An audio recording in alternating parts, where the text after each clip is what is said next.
When you work the graveyard shift at a prison, you see some messed up stuff. And I'm not talking about the kind of stuff that you're thinking of right now. Inmates going after their bunkmates, screaming all through the night. None of that is unusual. That's the basic stuff. The kind of stuff that makes you get mad and shout. I'm talking about the kind of stuff that makes you go quiet. The stuff that when you see it or hear it, you go pale and your eyes go wide. Something happened recently that slots straight into this category. It's hard to even put it into words, honestly. To explain it to you, I've got to go to the very start of the story.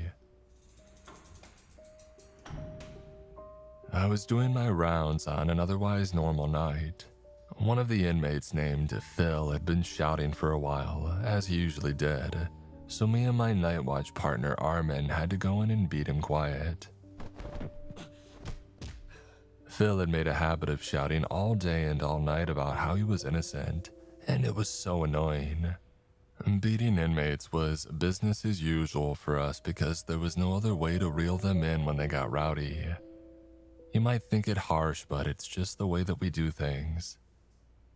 Anyway, apart from Phil being, Phil, it was a normal night. Until we got to Lee's cell. Didn't think much of it at first. Lee was a lifer in for killing 6 rival gang members in a shootout. He was sitting on the ground at the far end of his cell, with his back against the wall and his knees up against his chest.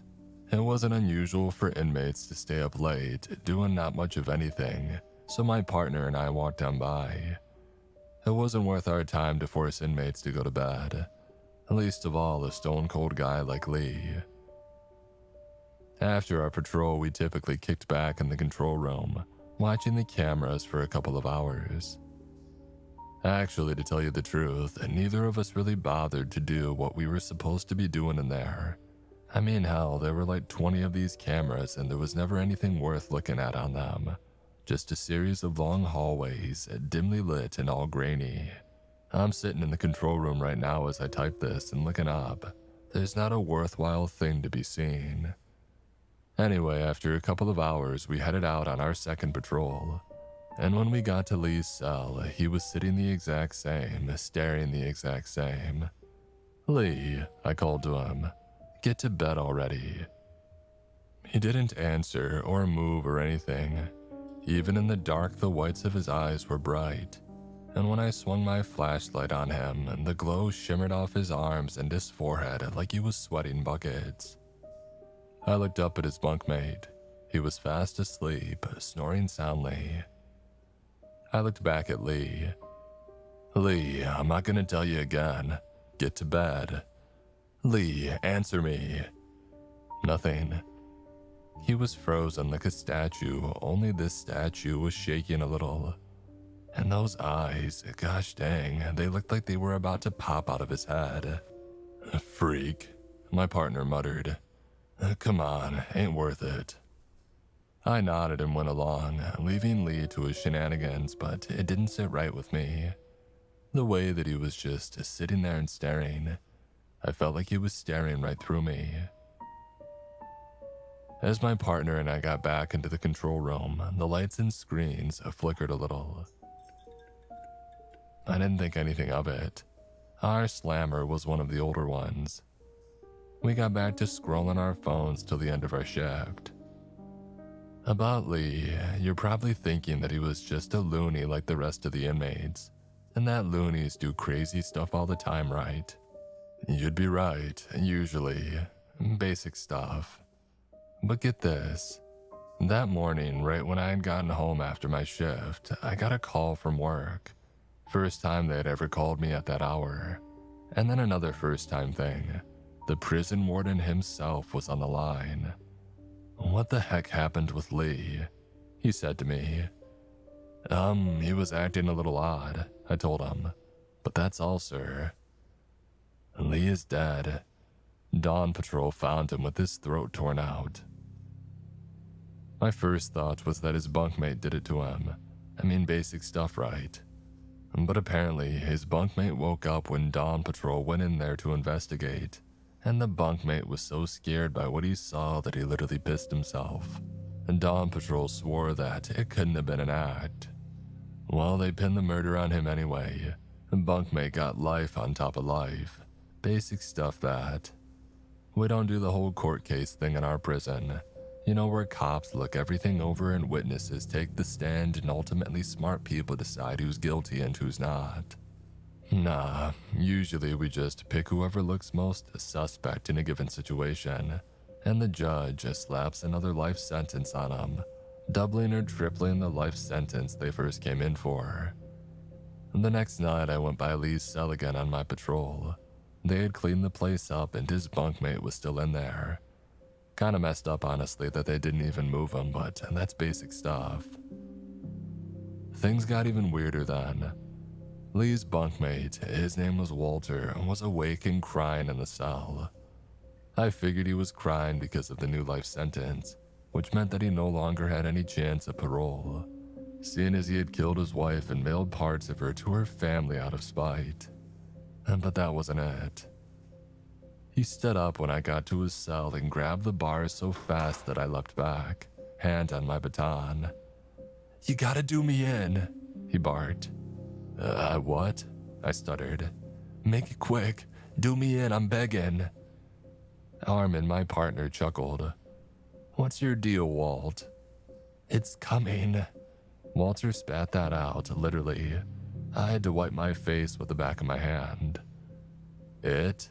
Armin drawled. "Got Lee. I'm next. Do me in, please. Quick and painless, please." Armin and I looked at each other.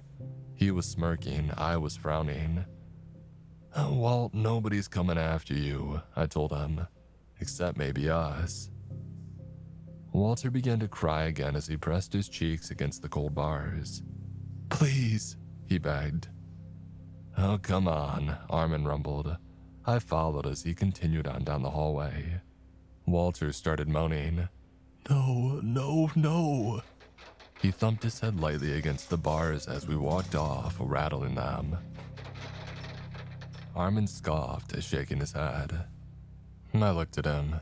Any idea what that was about? I heard inmates whispering about it now and again. It's like a folktale for lifers. A folktale? A fairy tale, a spooky story, whatever you want to call it. And don't let it bother ya. I shrugged. I didn't know inmates had folktales. Thought they were too stupid to come up with anything like that. You're probably right. A visitor must have tried to spook one of them one time and it happened to take hold. We didn't talk for the rest of our rounds, and luckily Phil was actually quiet that night. All in all, it was an easy patrol. We got back to control, grabbed a coffee each and kicked back. As usual, neither of us bothered looking at the displays. The control room was a glorified break room and it almost made the other crap that we had to deal with in that job worth it. I was lost in some Twitter thread when the lights went out. And there was a loud zap and snap and they were off. The displays were on but crackling. Even my phone was flickering. "Come on," Armin shouted. By the look of his face against the glow of the screens, he wasn't mad. He was rattled. I had never seen Armin rattled before. "What's going on?" I asked. "Power outage." He was staring at the cams, eyes bouncing from one screen to the next. The lights were out in the halls too. The cameras were lit in a greenish hue as their night vision kicked in. Nah, no way. The cells are power locked. We have like 5 backup generators for that exact reason, and I don't see anyone busting out. Besides, the screens are still upright, so the lights are just whacked out. "Holy crap, Armin," I whispered. "What about the regular locks? The ones we have keys for?" "Oh, they're old as hell," Armin said. "Everybody knows it, including the inmates. Could kick through those things easily. It's the auto locks that keep them shut." One of the cams caught my eye. "Armin, look there." What the hell? We both stared in silence at the cam at the end of Walter's hallway. It caught his cell at an angle enough so that we could see him still standing there where we had left him. He was slamming his head against the bars. Not lightly like earlier. He was throwing his whole weight at them. I looked at Armin. We should. Oh God. I nearly fell off my chair at Armin shouting. I looked back at the cam. Walter's cell door had opened. Oh shit, the power was out, and he was stumbling over the space in front of his nook. We gotta lock the door to control. We got a radio for backup. I snatched the radio from the table beneath the cams, clicked the button, and... nothing. The radio was out. I tried my phone, but it was still whacked out. Look, Armin gasped. Walter was still outside his cell. He had grabbed the bars from the outside this time and was going at it again, ramming his head against them. There was black spreading across the bars and the floor at his feet. Blood, probably. And somehow that wasn't the weirdest part. The weirdest part was that the other inmates hadn't tried to break out. They hadn't even walked up to their bars, not one of them. These dudes would squeeze their faces against the bars anytime anything the least bit interesting happened. Yet now they were all tucked away. Armin and I were frozen, as though something bad would happen if one of us got up. I could have sworn that the air was colder than usual in control. For a moment, I even thought that I saw my own breath visible in front of me. I felt like I was in a bad dream. It all felt surreal and went against everything that I had experienced in that prison. Just then, I thought I saw something. At the end of the hall down from Walter's cell, it was like the light reaching the cam from that place was scratchy. For an instant, and I can't be sure because the night vision was blurry as hell, it looked as though Walter turned his head to the side, looking down the hall toward that distorted place. I opened my mouth to mention it to Armin, but then Walter wound up and threw himself at the bars hard. And didn't need HD to see that his neck snapped.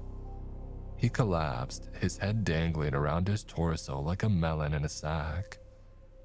I yelped, then I screamed because the lights came back on with a loud zap and snap. Radio should be back up. Let's call it in, Armin muttered. Call what in? He stammered. Power outage, broken out prisoner, and, prisoner death. Psychotic break. I did as Armin asked. The radio was back up, everything was back to normal, and for what it was worth, nobody else had broken out. The doors were probably back up. We locked up in the control room as we waited for backup. No way that we were going to chance it out on the block until it was a sure thing that the cells were secure. We didn't speak much while we waited. A schizo, was all Armin said, mostly to himself. Not a label I like to use personally, but it was true that the inmates were often sick in the head. Walter had clearly been sick in the head. Finally, backup arrived. It took all of 5 minutes for the contracted mercs to confirm that these cells were secure. Apart from the mess that Walter had made, everything was in order. And dawn was coming round, and it was nearly time for me to head home when one of the inmates called me over. It was Mike, the lifer who had a thing for kids. I didn't want to talk to him honestly. I mean, he really liked young kids, but he insisted, and with the weirdness of that day, I figured that I would hear him out. I walked up, crossed my arms. What do you want? I didn't look at him. He was frazzled, more than what's usual for guys like him. You gotta talk to the warden.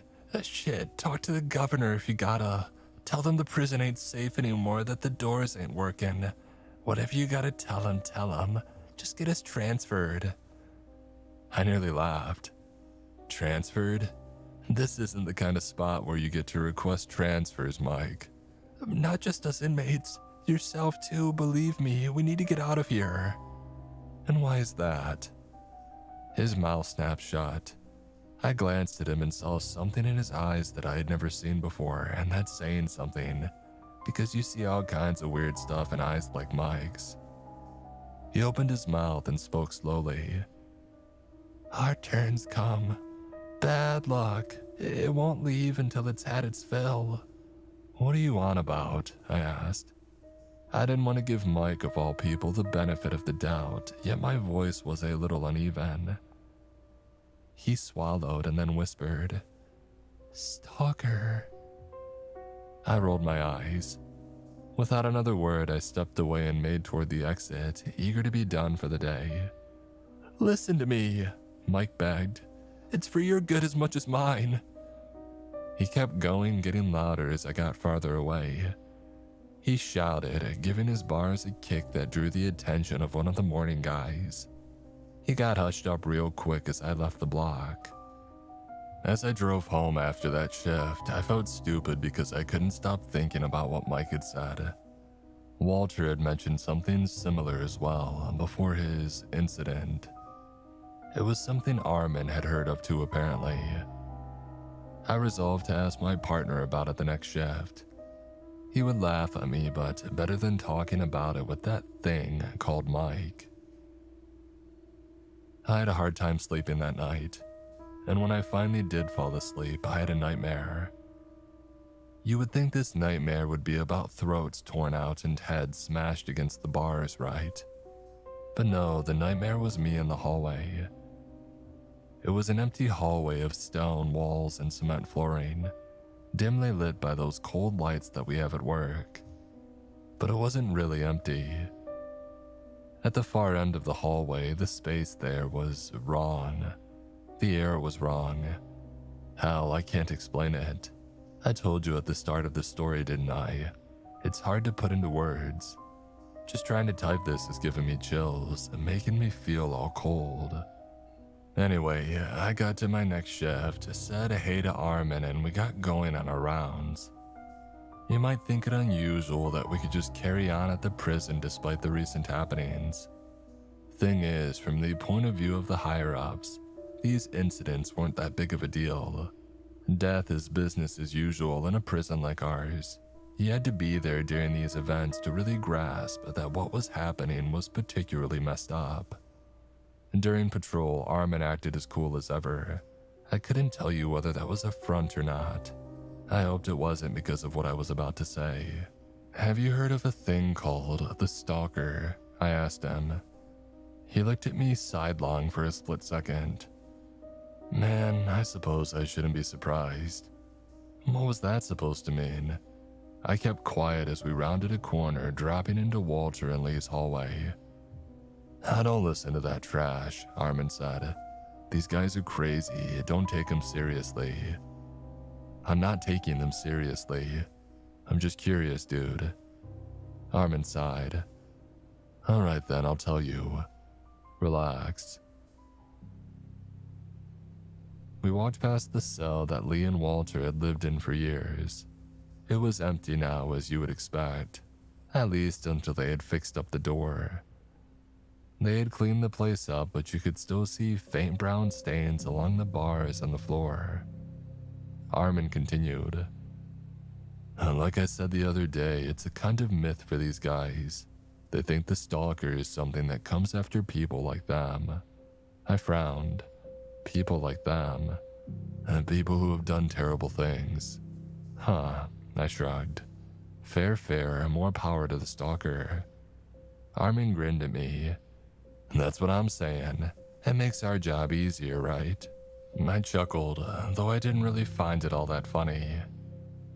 We carried on in silence, our footsteps echoing off the walls and ringing across the block. The inmates were quieter than usual, and when we would walk past their cells, they would eye us warily. Even Phil was chill. That was the second shift in a row that he had been. His best streak yet in the 2 years that I had worked on that block. A while later, Armin and I were back in control, coffees and phones in hand. I was reminded of the early days on the job because for the first time in ages, I felt compelled to look at the displays. I tried to find something interesting to distract me on my phone, but my eyes kept drifting up at the cameras. I stole a glance at Armin and saw that he was the same, and like me, he was trying to keep it on the down low. I was feeling a little cold, so I told Armin that I was going to grab a hoodie from my locker. He nodded without a word. I stepped out of the control room and made for the end of the hallway where the lockers were. As I was slipping my hoodie over my head, I saw the glow of the locker room lights through the fabric, and for the briefest moment, I thought that I saw them flicker. I yanked my hoodie all the way on and looked around the room. Things seemed normal. I started back toward control, walking quicker than I had when I left. I nearly leapt right back out of my hoodie when a resounding zap and snap shook the hallway. The lights went out all at once, and I was in pitch black. I fumbled for my phone, which was in my pocket. As I drew it out, I lost hold of it. It clattered and slid on the concrete floor. Shit, I said as I felt frantically along the ground. The cement flooring was so cold under my hands. I heard another snapping sound from the far end of the hall. I was still blind, my phone unrecovered. And then an orb of light appeared from where the sound had come. It seared my eyes against the otherwise pitch black. I gasped as the orb began to hover toward me. My phone. I needed my phone. I looked down at the now illuminated floor and saw where it had fallen to. I snatched it and held it up, swiping frantically, trying to get my light on. My flashlight came on just as the orb came within 5 feet of me. Armin? What the hell? I wasn't sure if that was you out here. Sorry. Who else would it have been? I growled. You could have said something instead of scaring the crap out of me. Armin gestured with his hand, pressing his palm downward. Quiet. The power's off again. He was right. The power was off and the inmates could break out again, same as the last shift. I shut my mouth and nodded. Armin helped me up. I dusted myself off, taking a few deep breaths, just trying to calm the hell down. I shouldn't have taken my time. The door opposite of control, the one that led to the block, flew open, slamming against the door stopper so hard that it crushed the thing entirely. That door was supposed to be locked, but we never bothered with it since it just made patrols more tedious. Another mistake. That because now Hector, one of the biggest and baddest of our inmates, was barreling down the hall straight for us. Oh shit, Armin roared. He snatched his baton from his hip. That was when I realized that I left mine in control and stood ready as Hector ran at us. I held up my phone, shining a light on the inmate. Ain't no way, Hector screamed as he thumped down the hallway. Ain't no way I'm staying in there.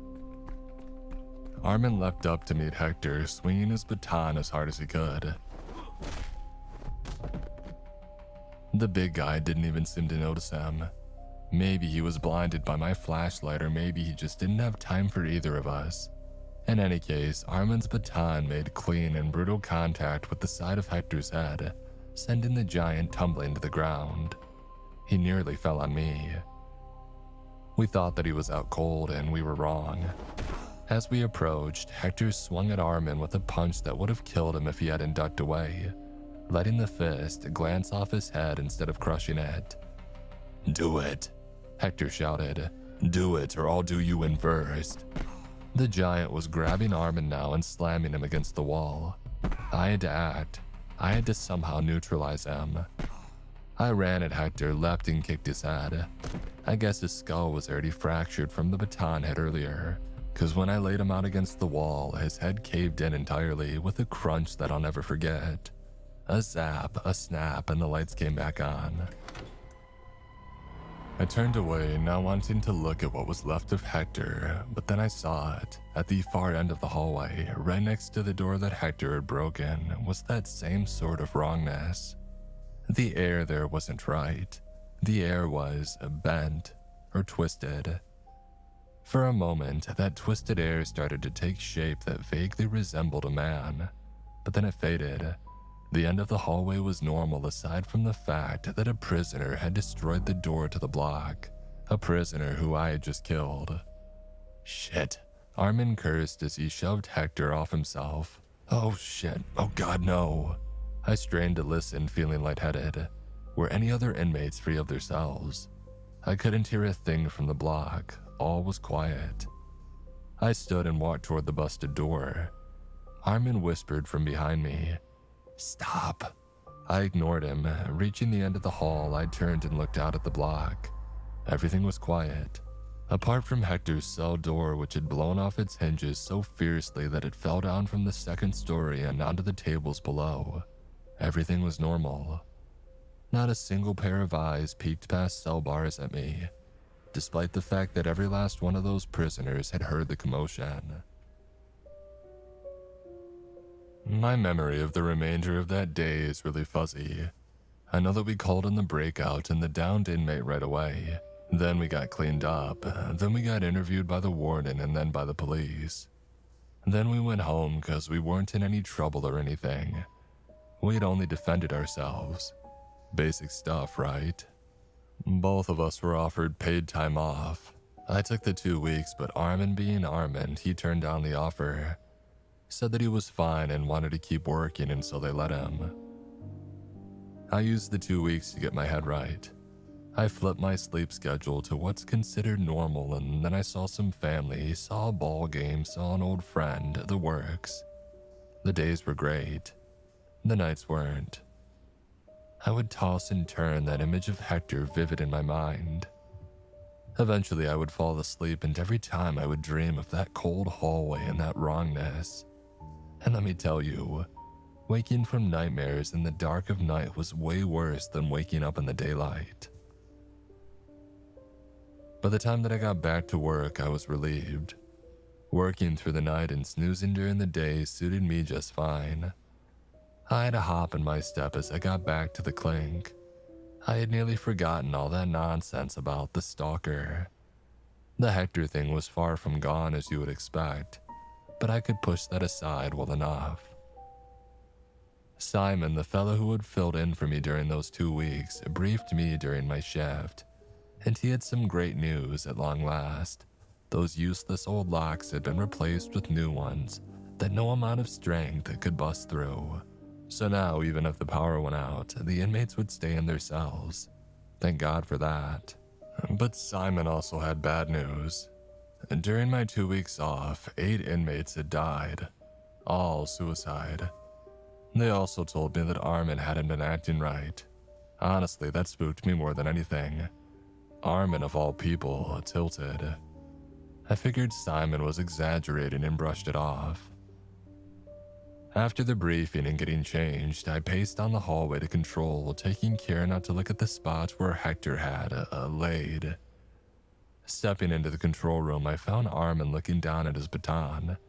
He smiled big when he saw me and gave me one of his bear hugs. I could tell that he was glad to have me back. "How are things?" I asked him as I sat in my chair. You know," Armin said without looking at me. "The schizos have been doing schizo things, the usual." I had more so meant to ask how things were outside of work, but I didn't press for that. "Yeah, I heard. 8 suicides, dang. We'll have a state-level investigation come down on us soon." "Ha," Armin chuckled. "Already in the works. Investigators will be here in a few weeks, but not state level, even higher than that. A couple CIA agents will be coming down. Weird, huh?" My stomach fluttered a little. Yeah, weird for sure. I saw that vivid image of Hector's caved-in skull in my mind's eye. "You don't think we're in trouble, do you?" Armin raised his eyebrows. No way, don't sweat it. It's not us, it's the weirdos that are the problem." "Yeah, you're right, I agreed. Let's just keep doing our thing and let the bigwigs sort out the crazies." The first half of the shift went by pretty quick. On our first patrol, Phil was back to his hollering, so we hushed him up, though he gave us a mouthful and a half about how he was safe because he was innocent. A few of the other inmates asked for transfers, including that rat Mike, but Armin and I just ignored them. I tried joking with my partner a couple of times as we went, but he just smirked back. It was when we were pivoting to head back to control from the far end of the block that Armin froze. I didn't even notice at first. I walked a dozen or so paces before realizing he wasn't at my side. Spinning around, I saw him frozen mid-step. As though he were playing a game of red light, green light, and the light had just turned red. I gave an awkward smile. "Armin, you alright, bud?" He was staring to my side, eyes wide as hell. I looked to my side, saw nothing there at all. Frowning, I said, "Armin, hey, you're creeping me out, man." Suddenly, he shook himself and said, "One sec, I gotta hit the bathroom." I wanted to ask what his deal was all of a sudden, but he had turned and gone toward the bathroom before I could even open my mouth. Confused and a little annoyed, I went back to control on my own. When Armin got back and 5 minutes after me, he acted all normal. "Armin," I said to him, "we gotta talk about what happened out there." He shrugged. "Taco Bell." "Armin, cut it." He grinned at me. "What do you want me to say? The Taco Bell from earlier wanted to come out all at once. It's a matter of life and death, you know." He patted his belly. "I'm feeling all better now, though." "Huh?" I grunted. "If you say so." We grabbed our coffees and our phones and settled in for the hour-long break before our next patrol. I glanced over at Armin while I kicked back and saw him staring at his baton more often than not. His eyes also darted over my shoulder a few times at the control room door. It was one of those doors that had a glass window built into the top half of it. Him staring at it creeped me out, but I didn't want to look over my shoulder and make it a whole thing, you know. It was nearly time for our next patrol when I came across a video that I thought was hilarious. "Oh man, Armin, check this." Armin stood up so fast that his chair rolled back and clattered against the back wall. At the exact same time, the lights flickered. "Armin, what the hell?" "Gotta get something for my car, be back in a sec." "What? Armin?" He burst out of the room, running down the hall toward the front of the prison. I was stunned for a moment, thinking to myself about how right Simon had been about Armin. And then I got up and turned around to go to the parking lot and see. I tripped over myself and fell backward when I saw who or what rather was standing behind the door's glass window. My breath rose in a visible plume in front of me as I stared.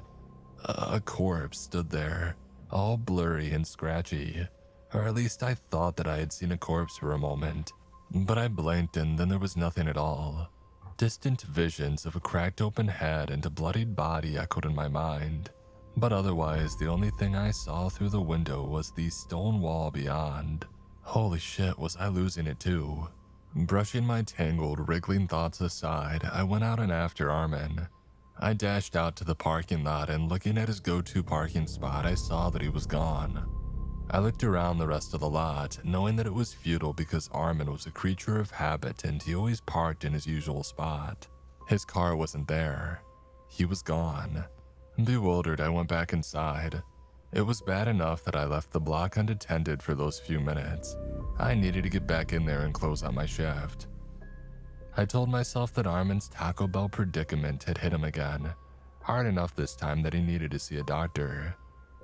He was the type to be embarrassed over stuff like that and too proud to talk about it, so he ran off without a word. It was the next evening, not long before my shift, that the warden himself called me to tell me that Armin had quit. I didn't believe him at first, but when the warden started getting pissed at me for questioning it, I realized he wasn't kidding around. Armin had quit, no notice or anything.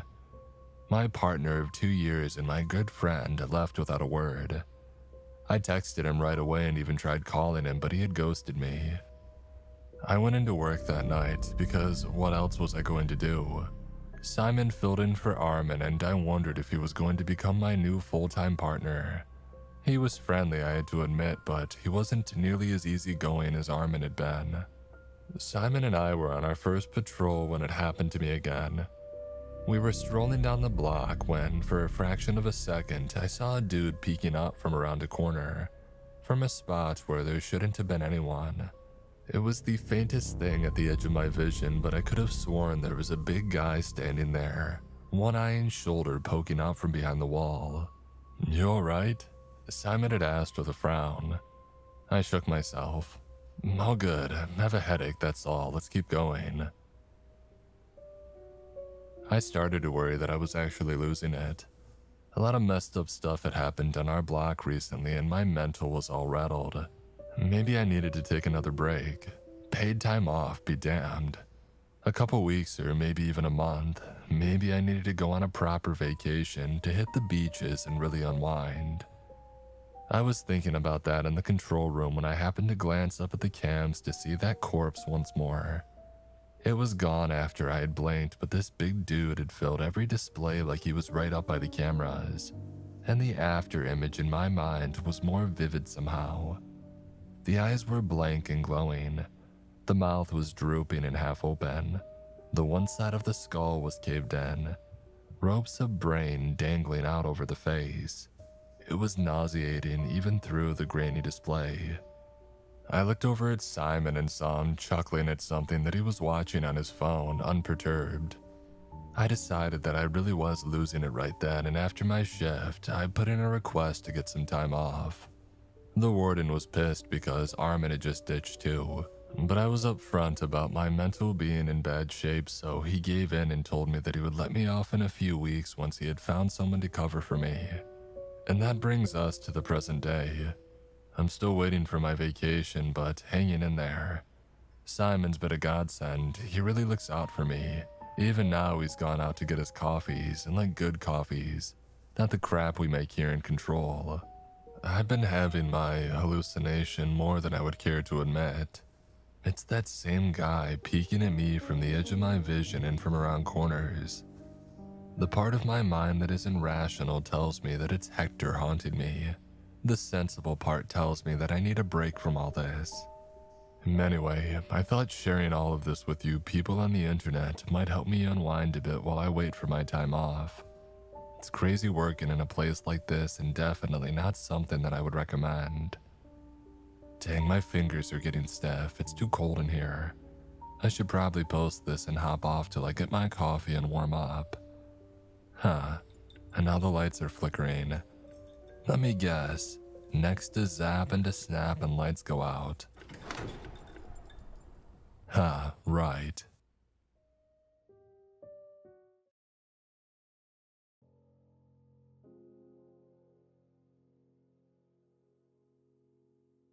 A few years back, I had the worst streak of bad luck in my entire life. My dad, my one living parent, got run over at a pedestrian crossing. My fiance left me. I lost my job at the warehouse and I had to move to the outskirts of town because of a sudden rent spike. My one stroke of good luck was my friend Gareth. He mainly worked the commissary at a nearby prison, and he told me that they were looking for more people. Mainly night crew, but the pay was solid. There was a trial period and 2 weeks of on-the-job learning, but it was all paid for. In my position, how could I say no? And so I started my job as a corrections officer just outside of Tomskog, Minnesota. The place was partly owned by a private company, but it was basically the same logo you would see all over town. Hatchet Pharma has a finger in everything around here. I got the uniform, I met the inmates. I went through the routine and I got to know who to keep my eyes on. I had to fire my taser after 3 weeks on the job, but that was pretty much the highlight. Most of the time it was just sitting around and waiting for something to happen, or breaking up loud conversations. It's not as dramatic as it sounds, but you gotta be ready for when it counts. In December of 2021, I was assigned to a new route. One of the people working with inmates in solitary confinement had to quit over a health scare, and I was next in line to take his place. It was still a night gig, but in a deeply disturbing part of the jail. Now, I won't paint it to be something that it's not. Isolation is just a whole bunch of people keeping to themselves, usually not even that many. Sure, the Tomskog facility has a slightly higher solitary capacity than normal, but we're talking 10 to 20% at most. But still, you need someone there at all times. You never know what they can come up with, and they're trickier than they look. There was this one guy at the end of the hall that just gave me the creeps. The other guards called him Mary, short for a longer biblical name that I could never remember. He always broke the lights in his cell, and he was rumored to be extremely violent. Even in solitary confinement, he had to wear shackles. Every time he received his food, he had to put his hands out to have the shackles removed so that he could eat.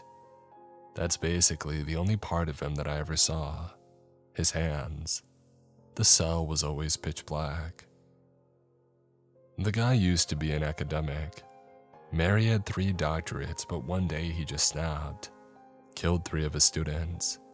He also had some kind of chemical burn on his arms, leaving most of the skin on his hands discolored.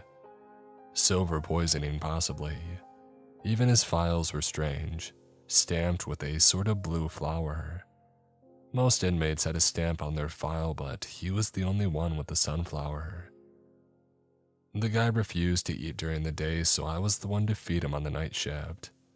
Every time I removed those shackles, I would see those gnarled blue hands reach for me, or the tray, whichever. One of those nights we were having beef stew.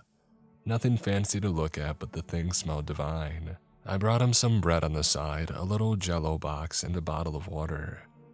Everyone else was fast asleep, apart from a newbie who couldn't stop crying at the end of the corridor. "Same procedure as last time," I said, hands up front. Those elongated fingers slowly slid out as if giving me an invisible fruit. The shackles clattered. I put down the tray, got the keys, and started twisting the locks back and forth. These were always a pain to deal with. "You're going to let me out," Mary said. "I need you to, so you're going to." "Yeah, I don't see that happening, buddy." I unlocked his shackles and fetched his tray. He took it, but lingered for a second. "You're going to," he said with no hint of a joke. "It's already decided." "Well, nobody showed me that memo," I chuckled. "You get in there." "Someone said bad things happened to you," Mary said, "and that's why you're here." "Well, that makes 2 of us. Have a nice dinner." I walked away, but couldn't help but to look back at those long fingers as they slid back inside the dark room. It gave me the creeps every time. And sure, I had to get the tray and cuff him back up in a bit, but that was just part of the job. The next night was fish sticks, not too shabby but far from fresh. There were only 3 people in solitary that night, 2 guys who tried to kill each other, and Mary. Always Mary. As soon as I approached, those blue hands slid back out. I had to look away. There was something about the texture of his hands that made me feel weird, like they were always a bit too slick, like a thin cover of soap. This time he didn't skip a beat. "You're going to let me out. It's already decided." You keep saying it, but this door seems just as sturdy today as it did yesterday. "If you come in, you'll see why you're going to let me out." "You mean if I open this door without any kind of backup or supervision?" "Yeah, I got a pretty good idea why you would get out if I did." "That's not it." I unlocked his shackles and he took his tray. It disappeared into the darkness, but Mary kept talking. "You being here is proof that I made it," he said. "That I'll get out." "I'm not following." "They told me you lost a lot of things. Your dad, your girl, your apartment." There was poison in his words, deep, seething poison. I'll be honest, I wanted to break his hands when he said it. But what bothered me more was where he had heard it from.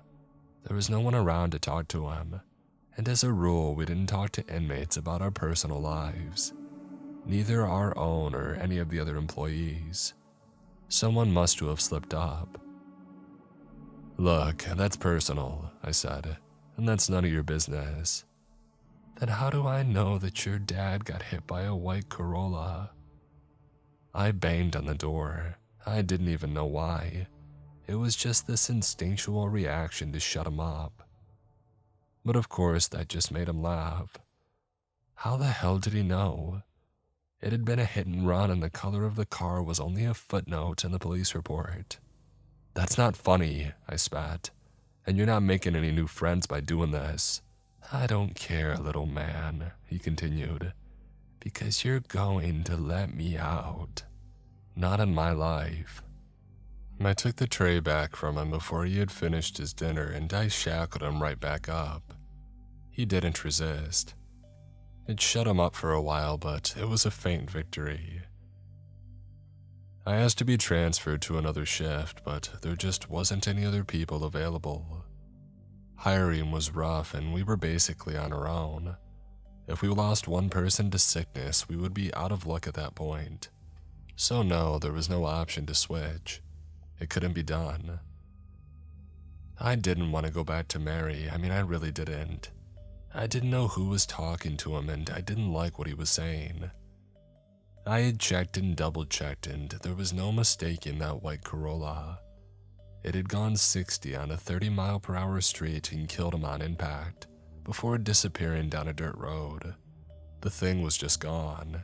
The police said that it might have been deliberate, that it was too fast to be an accident, and in my mind's eye I could see blue hands on the steering wheel. When I walked up to Mary's cell with a tray of meatballs and mashed potatoes, I was genuinely scared of what he might say. Every word felt like a threat. Could he really say something to make me let him out? What if he could? What would it be? Hands out, I said, knocking on his door. You're not letting me out tonight, he sighed. I know that, but it's gonna happen. Yeah, I shrugged. That's all I want to do. Did they tell you what I did? How I did it?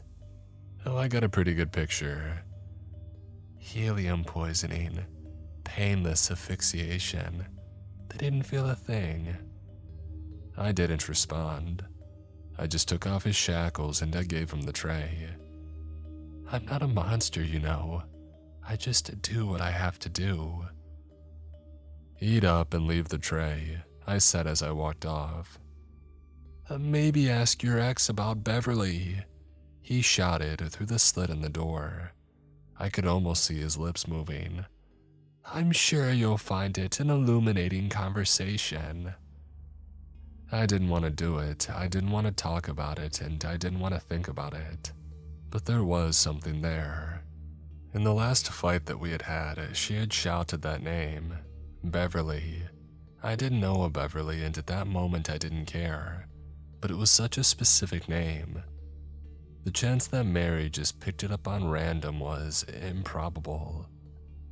So the next day before my shift, I decided to give my ex a call. Things had calmed down after all. There was a cold greeting and even colder small talk. Finally, she just called me out. Just tell me what you want, she asked. I want to talk about Beverly, I said. You said her name once. What? You're getting remarried. You want to bury the hatchet? No, what? You want me to forgive you, give you my blessing. What are you talking about? There was a moment of silence and she scoffed. That skank you're dating. I'm not dating a Beverly, I said. I never have. Don't give me that. I saw your emails, her videos, her Insta. Look, I don't know any Beverly. She screamed her username and cut the call. I got online and I looked her up. Beverly was maybe 8 years younger than me and absolutely stunning. She had only been active for a few months where she would upload a sort of daily video blog. It was heartbreaking. In every post, she talked about the issues of being the other woman. A vlog kind of thing, daily outfit posts, memes, a sort of strange mix. This was the woman she thought that I had been involved with, through some kind of email. It didn't make sense. And how the hell did Mary know about this? This haunted me. I didn't know what to think and I felt myself coming back to Mary and his blue hands. I had this constant sense of him being with me, looking at me.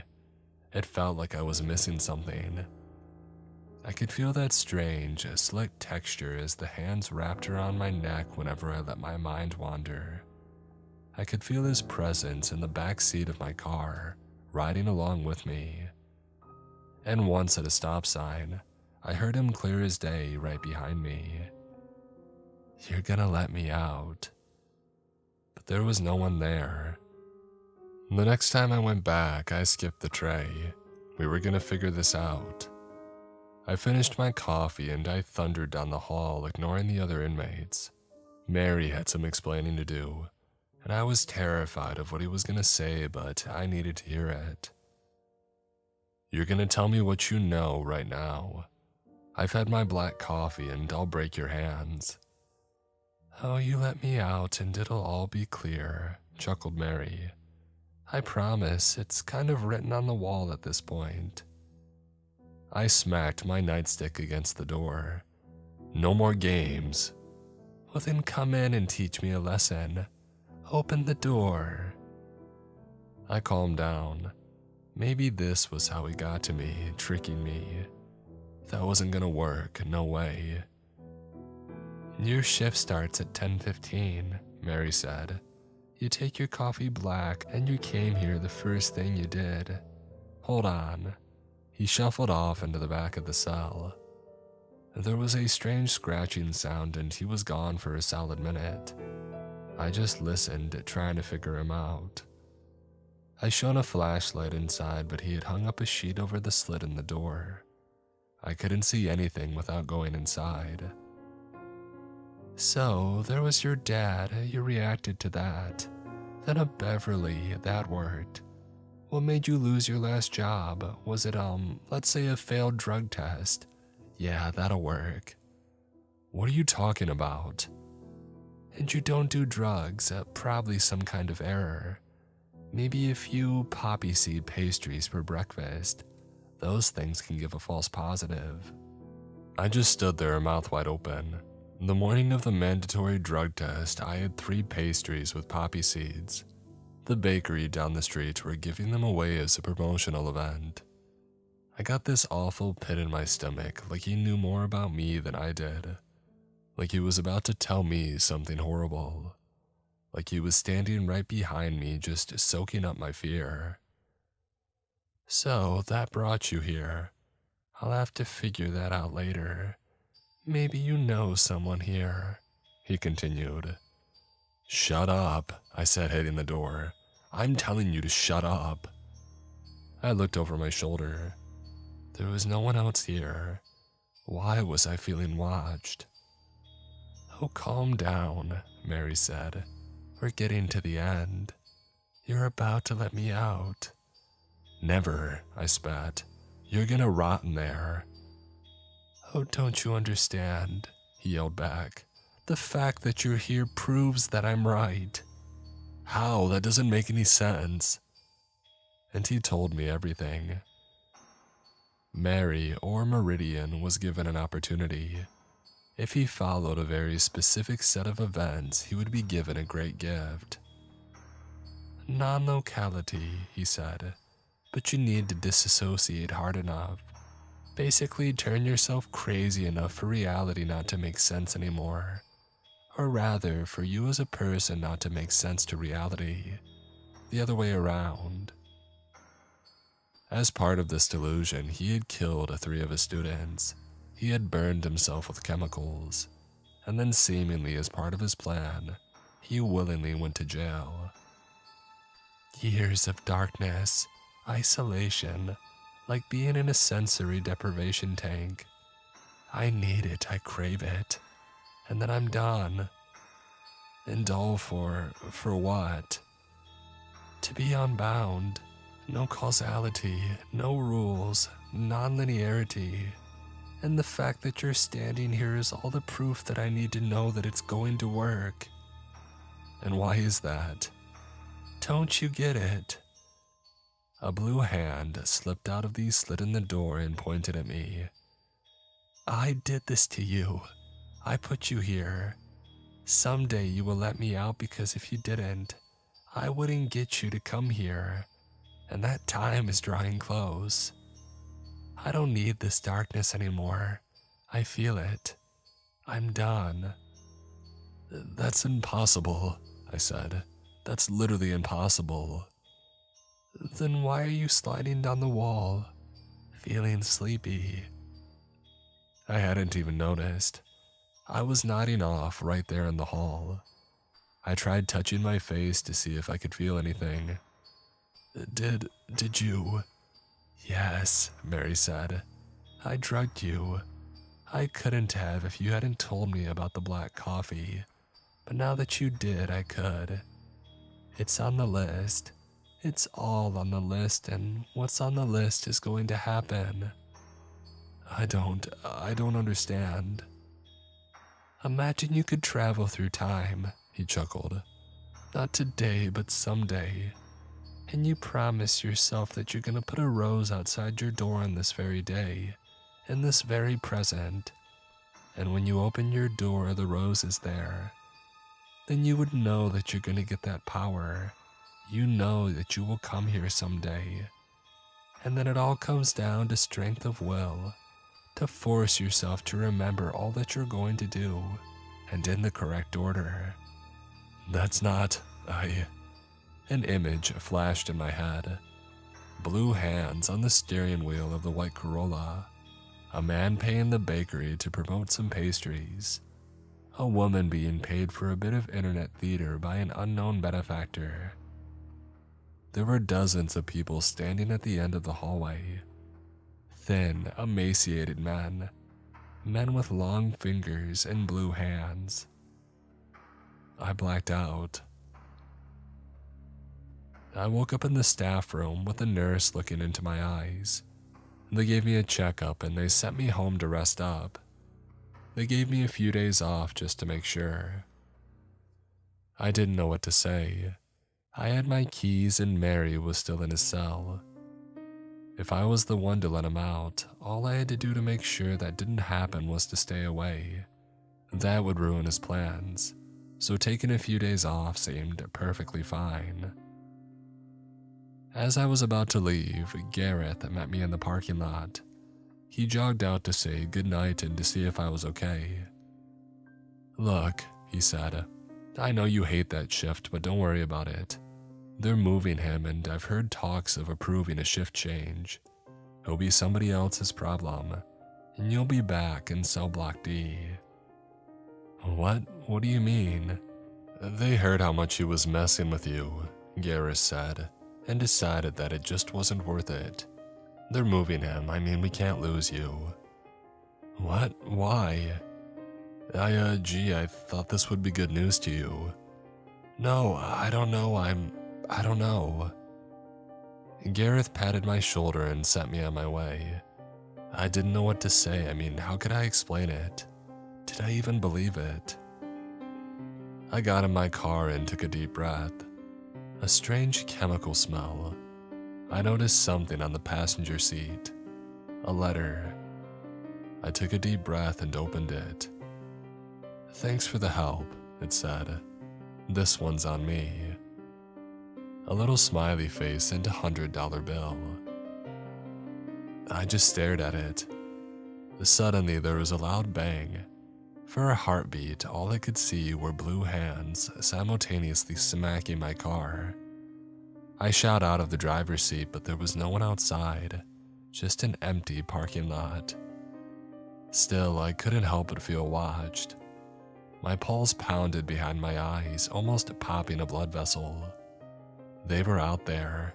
He was out there, watching me from the dark. He was still getting out. I knew that he was all around me, unbound. He could stab me, push me over, whatever. He'd be here and then not, and I would be helpless. I got this intense sense of paranoia washing over me, and I didn't know how to deal with it. I just dug my fingertips into my hair, trying to force my mind out of that dark pit. This was my doing. I'd let him treat me like crap, and because of it, they were going to move him. During that move, he would get out. He must have planned it, and I couldn't do anything about it since I was off duty. I took another look at that $100 bill, and a thought occurred to me. There was something I could do. I went to the gas station. I came back the next day with a backpack. I showed my credentials and told the gatekeep that I was there to fetch something from my locker. It was fine, Danny knows me. I got in on the day shift and I waved at the others. A few of them had asked how I was doing, what I was doing, the regular chit-chat. All smiles and waves. Prison transfers take place in the early afternoon. It'll only be a short walk, but that might be all he needed to escape.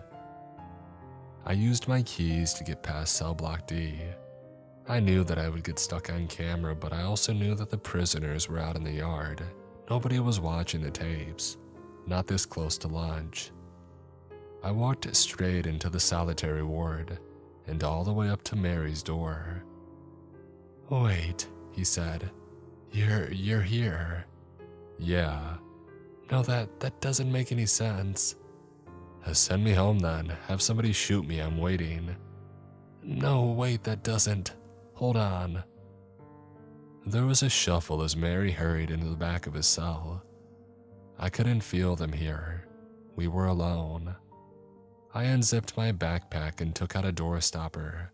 I shoved it under the door. That thing wasn't moving anytime soon. I stepped over to the fire alarm and pulled the handle. The emergency doors opened with a violent and blaring siren. Every door swung open except for Mary's. I was lucky that time.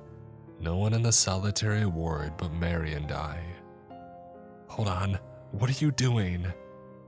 I took out one more thing from my backpack, a can of gasoline. I shoved it through the slit in the door, tearing down the sheet that he had hung up.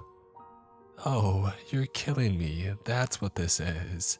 Yeah, and I see no little blue hands trying to stop me, so I guess it's working. "Oh, maybe you're missing the point. Maybe you're not doing what you're supposed to." And how exactly is that a bad thing if it keeps you from getting out? Half a can was enough. It was leaking under the door. I took out a gasoline-soaked rag, lit it on fire, and I tossed it through the slit. For a split second, the room lit up. The walls, the bed, even Mary. I got a short view of the room as it was and what he was doing in there. He had drawn things on the walls and the floor. A white Corolla, Beverly, poppy seeds, black coffee. The wall was full of things. Arrows, lines, and squares, all related to me. These were all the things that he was gonna do when he got out. And he was so convinced that I was the one to let him out. So convinced that it had all started to happen. And then there was Mary himself. He was more bone than man. Sunken eyes like he hadn't slept for weeks. He had torn his hair out and bit off his fingernails. This was a completely senseless man, and he stared at me with unblinking eyes. But in that moment, as the flames started to lick him and the fire spread into the hallway, he looked me in the eyes and smiled. I just bolted out of there. Hundreds of inmates were gathering in the yard and I could already hear sirens. I could see flames bursting out of the solitary ward. Before the firefighters could get there, one of the walls completely collapsed. And I saw him, just for a brief second. I saw that emaciated man standing in the flames, holding his hands out like he was receiving a gift. The chemicals in his arms ignited with a bright green. They had burned straight through the wall. And the thought hit me. Technically, he was out. He might be on fire, but he was out. And in that split second, in that heartbeat, he vanished, like snuffing out a candle. Hours later, the fire was put out. It didn't spread. Turns out that part of the jail had a peculiar type of stone that was weak to high temperatures. The stonework just crumbled. Some kind of exposure to a certain chemical, a blue one with a green flame. The construction crew had cheaped out on materials many years ago. There were no recordings. They had forgotten to change the tapes from last night. There were no visitors logs. Barely anyone remembered me even being there. And lastly, there was no body recovered in that cell.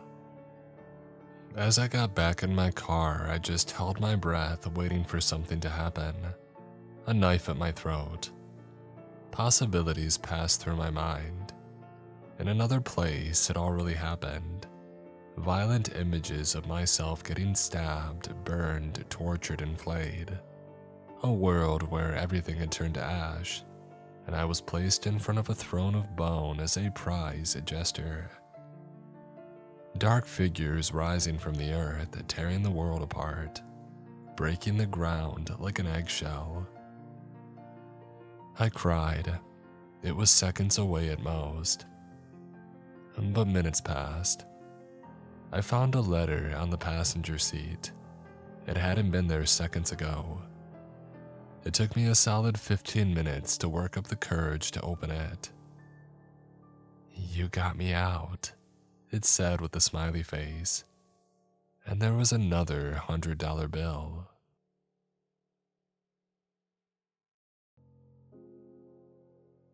I've been in and out of prisons and jails ever since I was 17. I thought that I had seen it all. Brotherhood members attacking guards, wars, escapes, and attack. I saw many things that still give me nightmares to this day. "McDonald, 402202, the guard barked out. I jumped up, the thin mattress under me exhaling a whiff of stale air. I looked through the bars, seeing Correctional Officer Shay. Shay was a morbidly obese man with a penchant for being loud and lazy.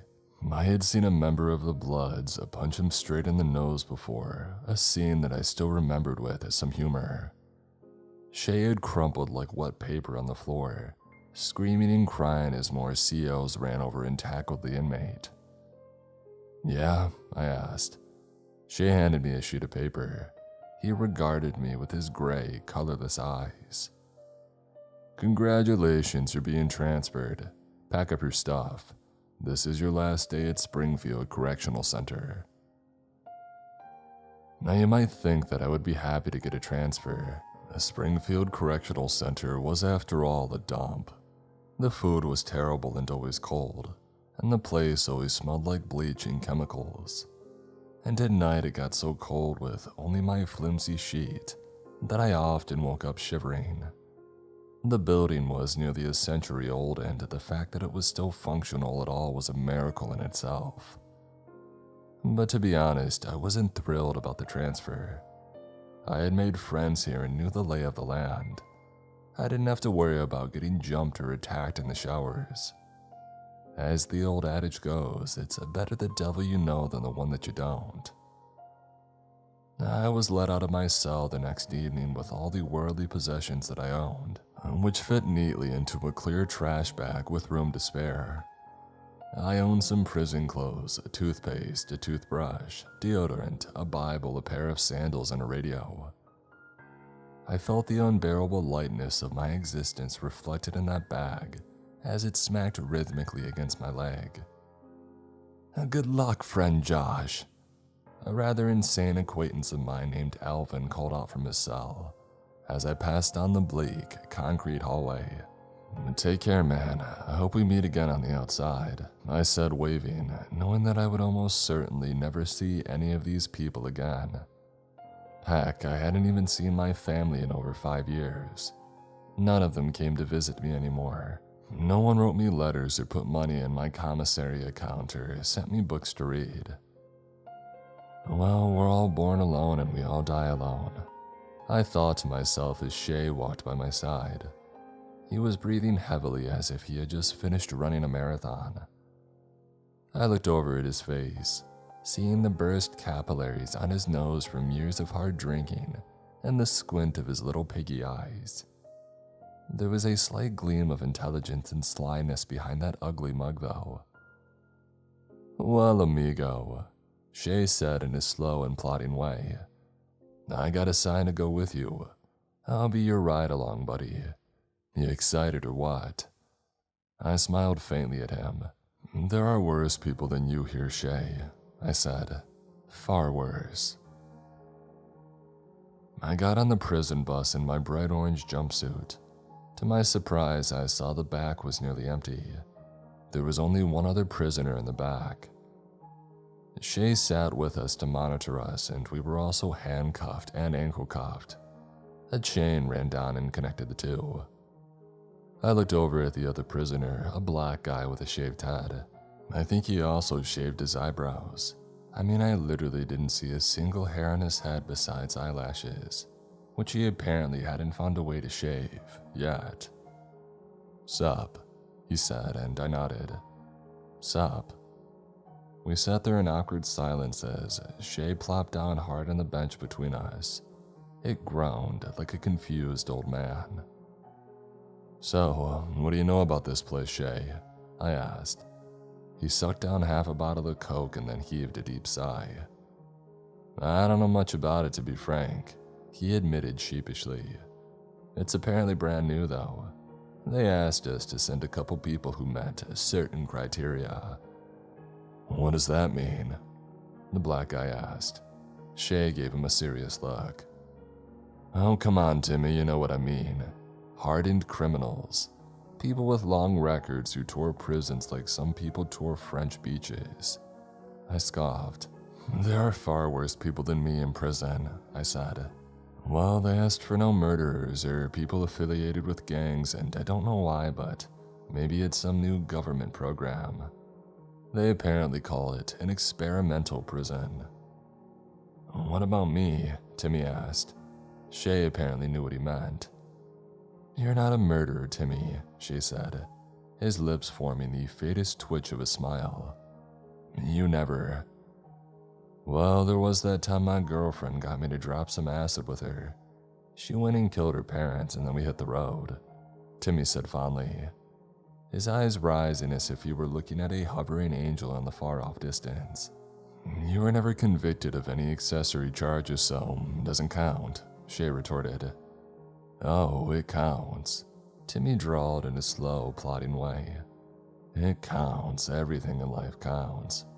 If I've learned anything in the last 36 years, it's that you can never truly escape anything that you've done, good or bad." I couldn't see much from the prison van. There is a small, shatterproof window in these swinging back doors, but it only gave a fleeting view of what was behind us. I noticed the dark forest stretching out to the horizon over rolling hills. We drove for a few hours. The three of us talked about everything from sports to politics to the recent spate of fatal stabbings at SCC. I felt the van stop. I looked out the back window, seeing more endless trees. I didn't see a single house or car on the road that we had taken. "This place is a ghost town," I said. Shay nodded. "Yeah, it's dead as Frank Sinatra around here," Shay said, wheezing out a high-pitched laugh at his own joke. "This area used to be big for coal mining, but as it dried up and people lost their jobs, they moved away. You know, my grandfather was a coal miner." "Good place to build a prison, huh?" Timmy asked. "If there's no one around." We were cut off by a clanging alarm up ahead. I heard something large moving, probably the gate opening, and then we were inside. I saw the guard towers and rolls of razor wire for a brief moment as the van pulled into an open garage. The darkness immediately blanketed us. The garage door slowly rolled shut behind us. Shay jumped up. "Let's get you boys inside so you can take off your handcuffs and everything," he said, motioning for us to follow. He pulled out a flashlight from his belt, guiding us through the pitch black. The dim light sent shadows racing across the room like groping tentacles. I caught glimpses of strange objects in the darkness. They looked like medieval torture devices. What is this place?" I whispered.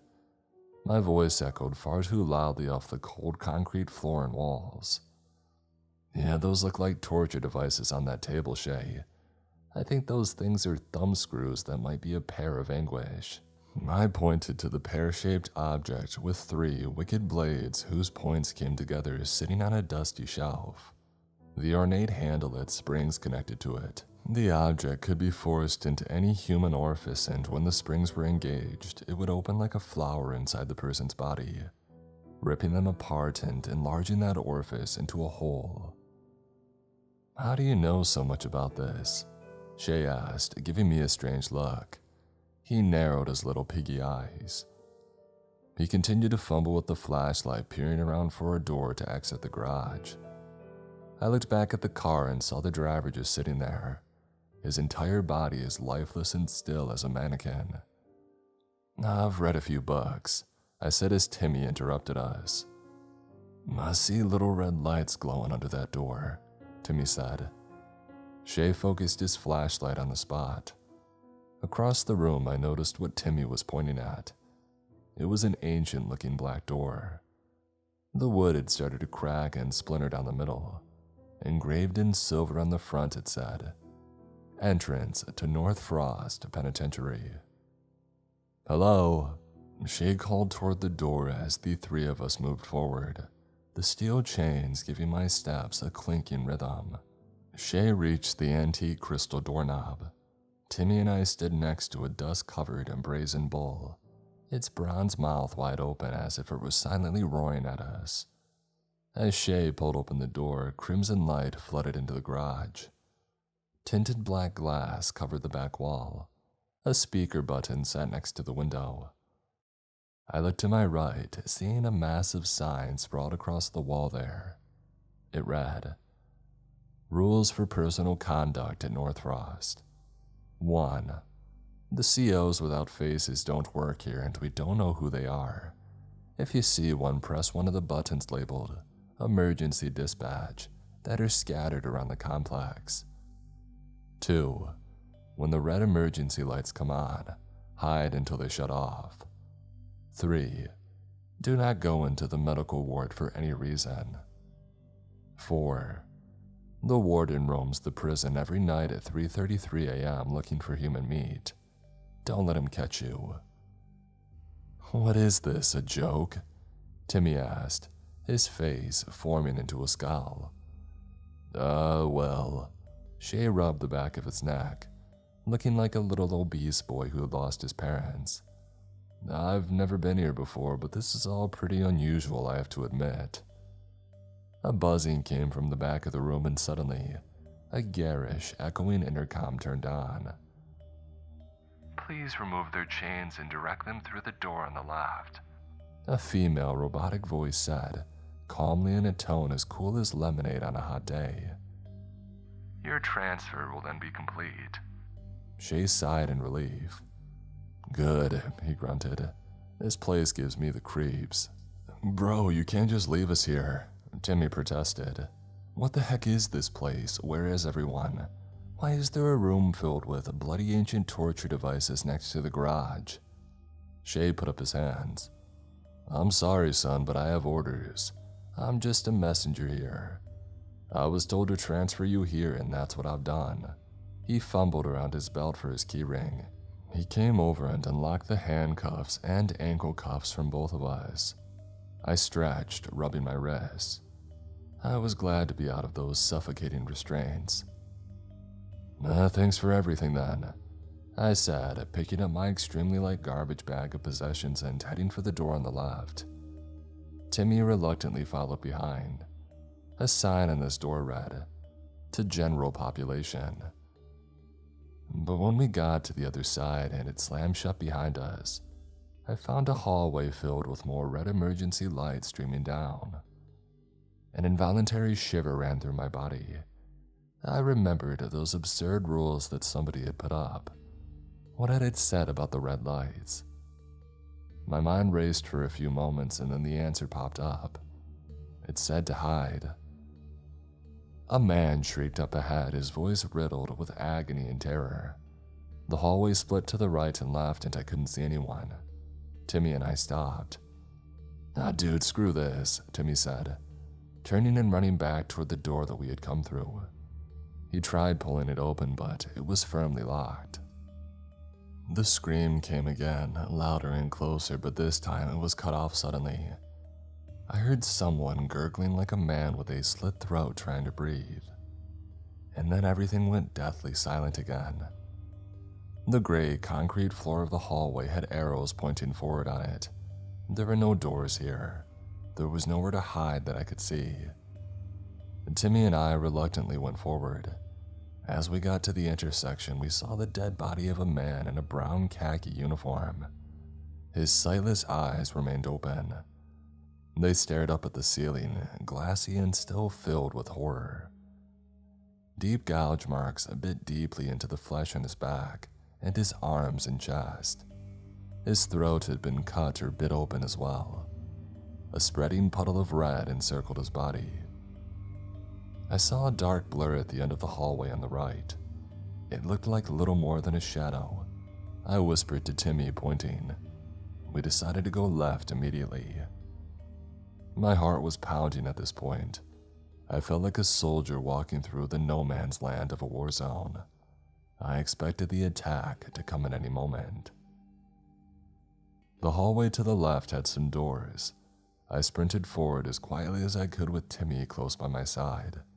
I read the first door. To medical ward. No, I whispered, going to the second one. I heard light footsteps behind me. Turning, I saw a creature from a nightmare sneaking up on us and the bloody glow of the emergency lights. Its skin was black and shiny like that of a centipede's. In its general form, it reminded me of a hairless werewolf. It towered over us, its eyes like bone-white cataracts, its claws as long and sharp as a dagger. And yet its face seemed almost reptilian. It had two small nose holes like a snake and a jaw that unhinged and dropped far below its head. I saw rows of blood-soaked fangs. It gave off a low, gurgling growl that emanated from its chest. With a rush of adrenaline and a sense of mortal terror, I pushed through the second door without reading the sign in the front. Timmy was right behind me. I heard him scream as he fell into me. I found myself in a prison dormitory and we weren't alone. As I hit the ground, I saw a white face peering out at me from behind the bunk bed. The man hiding there saw the abomination behind us and got up, screaming and running away. The creature growled, giving chase. In two powerful bounds, it had rushed across the dormitory and grabbed the man by the neck. I looked back at Timmy, seeing him groaning on the ground. Blood poured from deep cuts on his back. I grabbed him, pulling him up. "Let's go, we have no time," I said, but then I was cut off by the sound of a neck snapping. I looked back, seeing the creature had twisted the man's head around in a circle. It raised the limp body to its massive mouth and severed the head in a single and powerful bite. "Get me out of here, man, please," Timmy whispered as I pulled him back out into the hallway. I looked over, seeing another werewolf creature bounding down the hallway, chasing a man in a prison jumpsuit. I had no choice. I pulled Timmy toward the door labeled medical ward. With a creak of rusted hinges, it opened. We went inside to hide. "Maybe there's something in here we can use to bandage you up," I said to Timmy, pulling him down the short hallway toward a room filled with single beds. I didn't know why the rules said to avoid this place. It looked totally empty. Against the back wall, I saw a glass cabinet filled with bandages, rubbing alcohol, band-aids, and other various first aid supplies. I ran toward it. Timmy limped along after me, but still groaning. "God, I think those claws went down to the bone," he said. "Hey, it's gonna be okay," I said as I pulled out some antiseptic and bandages, adding, "Could have been a lot worse." The universe would immediately prove me right. I could hear a slight giggling from under one of the beds. Timmy and I both froze.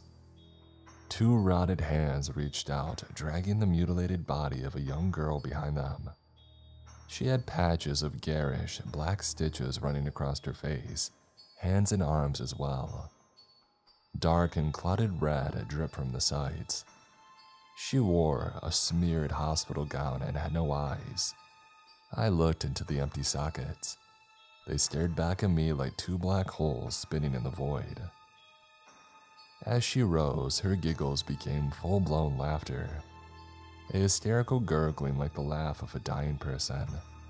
And then she ran at me. I saw the silver gleam of a scalpel in her little hand. "No!" I screamed, raising my hands to protect myself. The scalpel came down, slicing my palm. It cut deeply. A cold, burning pain ran up my arm. I repressed the urge to scream. At that moment, the red emergency lights flicked off. Bright, fluorescent lights popped on, flickering and strobing in rapid succession. Timmy ran forward, tackling the undead girl. But I saw more small hands reaching out from under the beds, hands filled with sores and squirming larvae. I could see the bones of their hands through necrotic patches eaten into their flesh. I ran for Timmy, grabbing him and hauling him up. "It's time to go now," I screamed, pulling him forward as more undead boys and girls rose up, all with sharp knives and surgical instruments in their little hands. I felt a sudden pain in my leg, and looking down, I saw a knife sticking out of my thigh. The empty eye sockets of a little boy's face stared up at me, grinning like a skull. I collapsed onto the ground as we were surrounded. I prayed to God then, knowing that we would die. I prayed that he would forgive me for all of my mistakes, because I was on a fast track to the afterlife, and I would be seeing him in a few seconds. With a sharp cry of pain, I yanked the knife out of my leg, turning it on my attacker. And then a gunshot rang out. The nearest undead exploded in a shower of fragment and maggots. I looked up, seeing Shay standing at the door, his pistol raised. "Come on," he screamed. "Come on, you idiots, let's go now." Timmy and I didn't need any more encouragement. As Shay continued to blow apart the nearest of the undead abominations, we limped and scrambled towards them. My leg gave a shriek of pain with every step. We got out of the medical ward, battered and bruised, but still alive. "Why'd you come back, Shay?" I asked through pained breathing. Shay gave me a frantic look. "When I got back out to the car, the driver was dead. His throat was ripped out or something, I don't know. I grabbed his keys and I came back for you two. I don't know where we are, but I'm getting you out of here," he explained. I looked at him in amazement. I had never thought in a million years that Shay would risk his life to save some scumbag inmates. "So what's the plan?" Timmy asked, sweating heavily, his eyes wild and pained. "How are we getting out of here without dying?" Shay shrugged. "The door locked behind us when we came in," I said, "unless we can break it down and get back to the car." We passed by buttons labeled emergency dispatch under glowing red emergency signs. I wondered if we could get help somehow through them. "Halt!" Somebody cried from behind us. I looked back, seeing a man in a black correctional officer's uniform. He ran towards us, his hand on the radio hanging from his belt. But something immediately seemed off about the figure. As he got closer, I realized why. He had no face. His entire head was just smooth white skin, without hair or any signs of features. He spoke again, and the voice seemed to come from all around his body. "You must report to the medical ward," the strange figure said. "We do not allow injured people in the hallways." "Nah, we're fine," Shay said, grinning. "You see, buddy, I work for the DOC too." He pointed at the identification clipped to his breast pocket. The figure raised his radio to his lips. "We have resistance near Dormitory 1, the fake CO said into his radio before any of us could stop him. Shay ran forward, knocking the radio from his hand. The CO instantly straightened up and whipped out his pistol, pointing it at Shay's torso. He fired, and I saw Shay's chest explode in a blossoming flower. "No!" Timmy said, running forward. I saw a silver gleam in his hand, and I realized that he had taken one of the scalpels from the undead Shay had killed in the medical ward. As the fake CO spun to point the pistol at Timmy, Timmy ran into him, stabbing the scalpel deeply into the CO's neck. They fell together with Timmy on top of the fake CO. His body weight drove the scalpel deeper into his white and featureless skin. Blood the color of soot spurted from the wound. The gun went off and the bullet missed Timmy entirely and smashed into the ceiling. The CO's gurgling death throes seemed to come from all around his body. I grabbed Timmy. "Get the guns," I said. "They're both dead and we need them." He nodded, grabbing the CO's gun and taking an extra mag from his belt. I did the same with Shay's gun and magazine. I pressed the button labeled Emergency Dispatch as more faceless men appeared far off down the corridor. And then we fled as fast as we could from that hallway. But seeing as we were both in pretty bad shape, it wasn't very fast. At that point, I was glad to be alive though. We wandered around the prison, avoiding the faceless COs whenever we saw them patrolling the hallways. They would radio to each other, their voices always surrounding their bodies rather than coming from their heads, which I found extremely eerie and unsettling. A couple times I saw men in black SWAT suits with rifles gunning down the fake COs. I wondered if this was the emergency dispatch. Timmy and I avoided them as well, and we gave a wide berth any time that we heard gunfire. We passed cells with mummified corpses hanging from the ceiling. We passed by dormitories where the victims of the strange werewolf-like creatures littered the floors, rotting and stinking like roadkill. Occasionally I would catch a glimpse of another survivor, a pale face peeking out from some hiding spot, but Timmy and I kept pushing forward, looking for a way out. We were in a sprawling gymnasium sitting down and resting for a few minutes when we had encountered the warden. We heard a demonic roar from the hallway, a mixing of many strange and human tongues. As Timmy and I sat up quickly, a decapitated body flew into the gym, and a creature from a nightmare followed after it.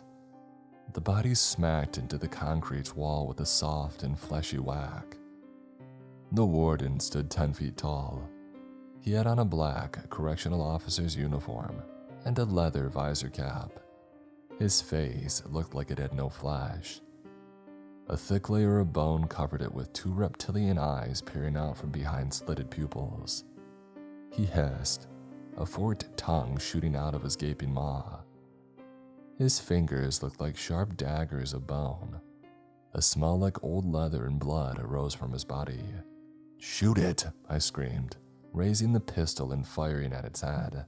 The first shot blew off its visor cap, revealing the hairless, reptilian skull underneath. But the bullet only gouged the top of its head.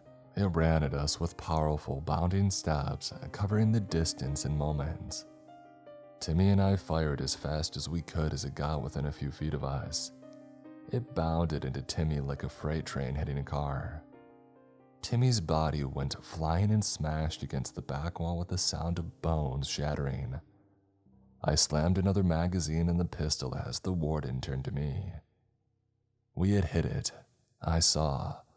One of its eyes had exploded in a shower of red and vitreous fluid, and its head was bleeding pretty badly. I raised the gun, aiming for the same eye and firing. The warden smacked his hand against his face as if he had forgotten something, falling to the floor. I ran forward, putting the pistol point blank against his ruined eye before emptying the clip. By the end, he wasn't moving anymore. "Oh God," I said, walking over to Timmy.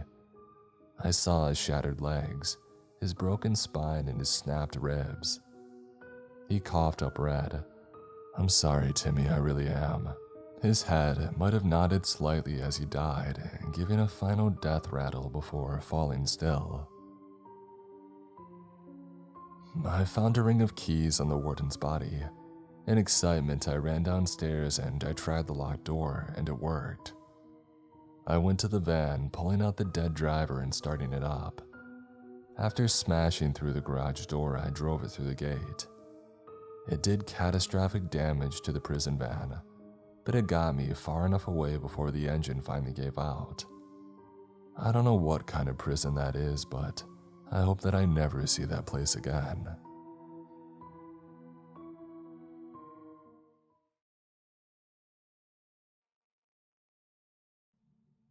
I remember the first time that I did dope like it was yesterday. When I sniffed it, it felt like a powerful, relaxing massage flowing down my body like water. I remember running to the bathroom and throwing up over and over, but it felt so good that I didn't even care. I wouldn't be throwing up the next time that I did it though. My tolerance grew rapidly. Within months, the constant sickness became an ingrained fear, and eventually, my opioid addiction would take over my entire life. No one ever wakes up in the morning thinking, I really wish I was a penniless, homeless drug addict. No child ever grows up saying that he wants to be a raging alcoholic. No one wants to go to prison, jail, detoxes, rehabs, mental asylums, or graveyards either.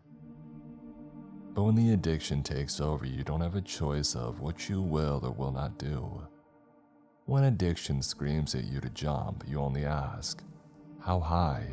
At a certain point, the idea of going without opioids becomes as instinctually frightening as going without food or water. In fact, a lot of addicts would much rather go without food and water than be plunged into the nightmarish, seemingly never-ending withdrawals. An addiction is like having a monkey on your back in some ways. If that monkey was demonic, rabid, and fused into your skin like some sort of sadistic Siamese twin, you know that if you don't do what the monkey says, it'll turn its blood-red eyes to you in fury. You know that it will claw and bite you until you're curled up in the fetal position on the floor screaming, please, no more. At a certain point, you don't even want to do the drugs anymore, but there's no real question of it.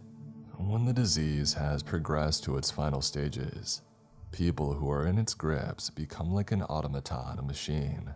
You wake up in the morning and the addiction screams, come, come, it's time. And even though you've just opened your eyes, you go over.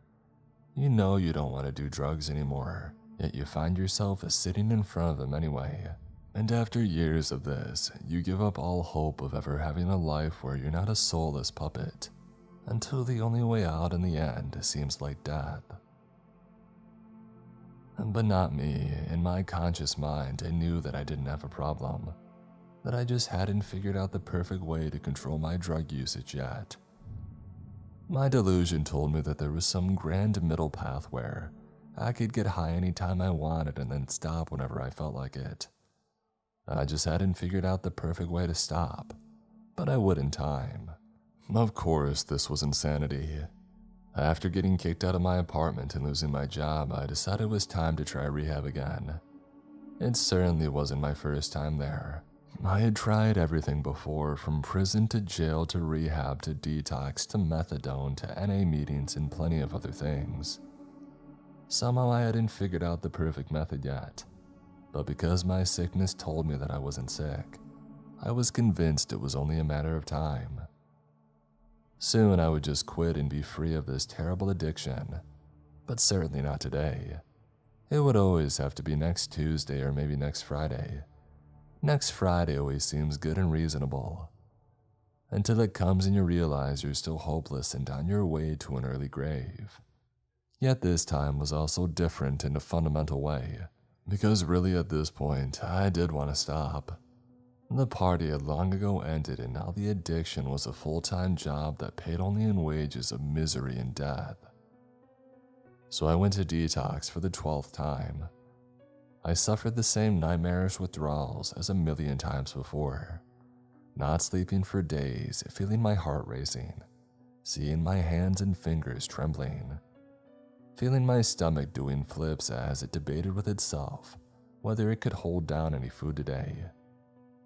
And then at the end of this madness, the nurse told me that there were no beds available in their long-term inpatient rehab, which was a place that I knew well, having spent months of my life there previously. So what am I supposed to do? I asked, scowling and furious. I actually wanted to try quitting forever this time, and the universe seemed to be laughing at me. I knew they had a quality rehab program and I wanted back in it. I wanted to try my best at actually paying attention when they told me about relapse prevention this time. Detox only lasted 4 or 5 days, and that is no way enough time for an opioid addict to recover. Someone who just goes to detox and leaves likely has a 99% chance of failure. The admissions nurse with a face like a wary weasel stared impassively through me. I noticed the small ketchup stain on the front of her white uniform. "Well, there are no beds available at our unit," she said. "I mean, with all this fentanyl crap and all the drug courts, there's a 2-month waitlist for a 90-day rehab in our unit now." I looked at her aghast. "I'm trying to get rid of a potentially fatal drug addiction here," I said, as if anybody could ever fully get that monkey off their back. People could get sober, yes, but I knew there were always addicts in the pits of their souls, and many only got through life by struggling one day at a time. "Well, there is an experimental drug rehab a couple of hours away," she said, looking down at a sheet of paper. "They contacted us asking for volunteers. They'll cover all the costs, including transportation to the facility." "What do you mean by experimental drug rehab?" I asked, confused. "Is this like some new method of quitting drugs? It's not run by the Church of Scientology or anything, right?" She laughed at that. "Oh, no, it's nothing like that. Apparently it's a government-run unit. They want to try out new methods of helping people with severe opioid addiction and alcoholism. If you're interested, you can go straight from here tomorrow when you get discharged."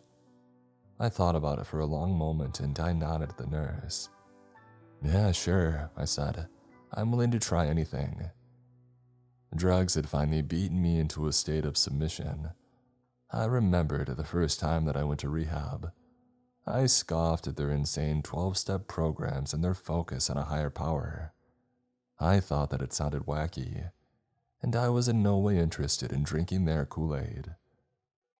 Now I would listen to absolutely anything, try anything with even the smallest chance of working. Drugs had so successfully dragged me down that I was finally in a state of reasonableness, a fairly rare thing for an addict, and one that usually takes many years to develop. A black SUV pulled up in front of the detox unit the next day. I wasn't the only volunteer that they had found, apparently. A pretty young blonde girl with ancient, nervous eyes sat next to me, as well as some large guy from Boston with far too many shamrock tattoos in his body and a Red Sox cap on his head. We all sat in the back. The driver had an opaque black window up, preventing us from seeing him or talking to him. "Hey, I'm Haley," the girl said, extending a trembling hand. Her pupils looked large and she looked ill at ease. Though I still wasn't feeling too good, I was immediately interested and shook her hand. "I'm Jay," I said, not feeling overly conversational. The Red Sox guy apparently agreed. "Simon," the man grunted, looking back down to the book that he was reading. I saw with interest that it was the big book from Alcoholics Anonymous. "Do you know anything about this place that we're going to?" I asked them. Simon just murmured and shook his head. It didn't seem like he wanted to talk. But the girl perked up instantly. "Well, the nurse didn't seem to know much, but I read through that the paper they made us sign," Haley said, brushing a lock of her long hair behind her ears. Her perfume reminded me of springtime flowers and mountain peaks. "You read the whole thing?" I said, surprised. I hadn't read any of it. I wondered whether I had made a mistake. She nodded, the faint trace of a smile playing in the corners of her lips. "It's some brand new, totally revolutionary addiction treatment the government has developed in response to all the deaths from the recent crisis," she said. "And do you know what exposure therapy is?" Simon perked up at this, and he pushed his glasses up on his nose. "I've read about that," he said in a deep voice. "That's a way of dealing with phobias, right? Like if somebody is afraid of spiders, they show them pictures and videos of spiders to desensitize them. And eventually maybe they put a spider in a cage in front of them." "Yeah, pretty much," Haley said, and I frowned. "I don't get it. What does that have to do with addiction treatment?" Are they going to show us pictures of bodies from overdoses until we change our minds? Because that doesn't work. I already know that I'll die if I don't stop. I think that deep down I've known that for a very long time. Haley just shook her head, bereft of any answers. I have no idea how exposure therapy could apply to addiction treatment. Guess we'll find out when we get there. A couple hours later, we entered a long and winding dirt road. I saw the complex looming out of the top of the rolling New England hills like a knife hilt sticking out of a chest. It was garish. Massive black towers surrounded by electrified fences and rolls of razor wire greeted us as we pulled up to the gate. Smaller wooden guard towers with observation decks like fire watchtowers stood at each of the four corners of the square complex. "This looks like Guantanamo Bay," Simon observed.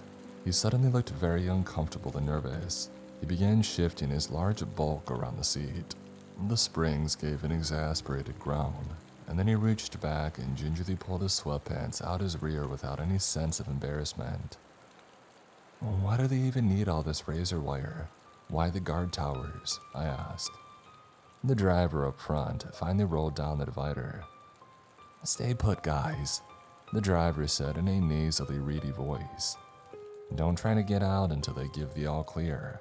They have snipers trained in this position if you try anything." "What?"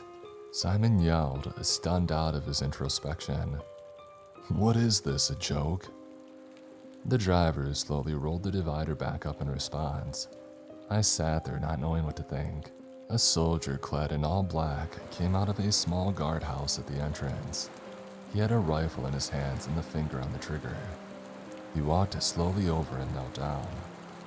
I saw him talk to the driver, but I didn't know what they said. A moment later, he pressed a button and the 20-foot-tall metal gates began to slowly roll to the side. "I have a bad feeling about this," I said as he drove us inside.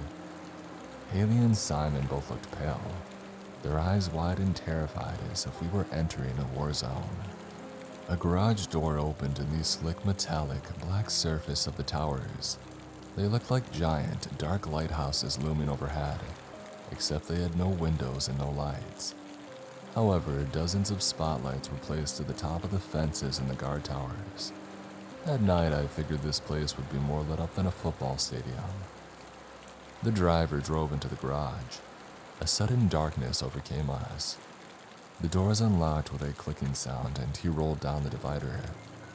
"Get out," he said abruptly. "Now." We didn't hesitate. I pulled open the door, and I was still somewhat excited to see this new revolutionary rehab unit. The razor wire and the rifles had given me quite a bit of pause, but perhaps they kept convicted criminals here in a different unit. The more that I thought about that, the more sense that it made. I began to relax. The driver rolled up his window and wouldn't talk to us anymore. The garage door behind him stayed closed. No one came to greet us. I saw a door nearby and dim light came through at the bottom. Figuring that we could find somebody who worked here over there, I walked over and pushed it open.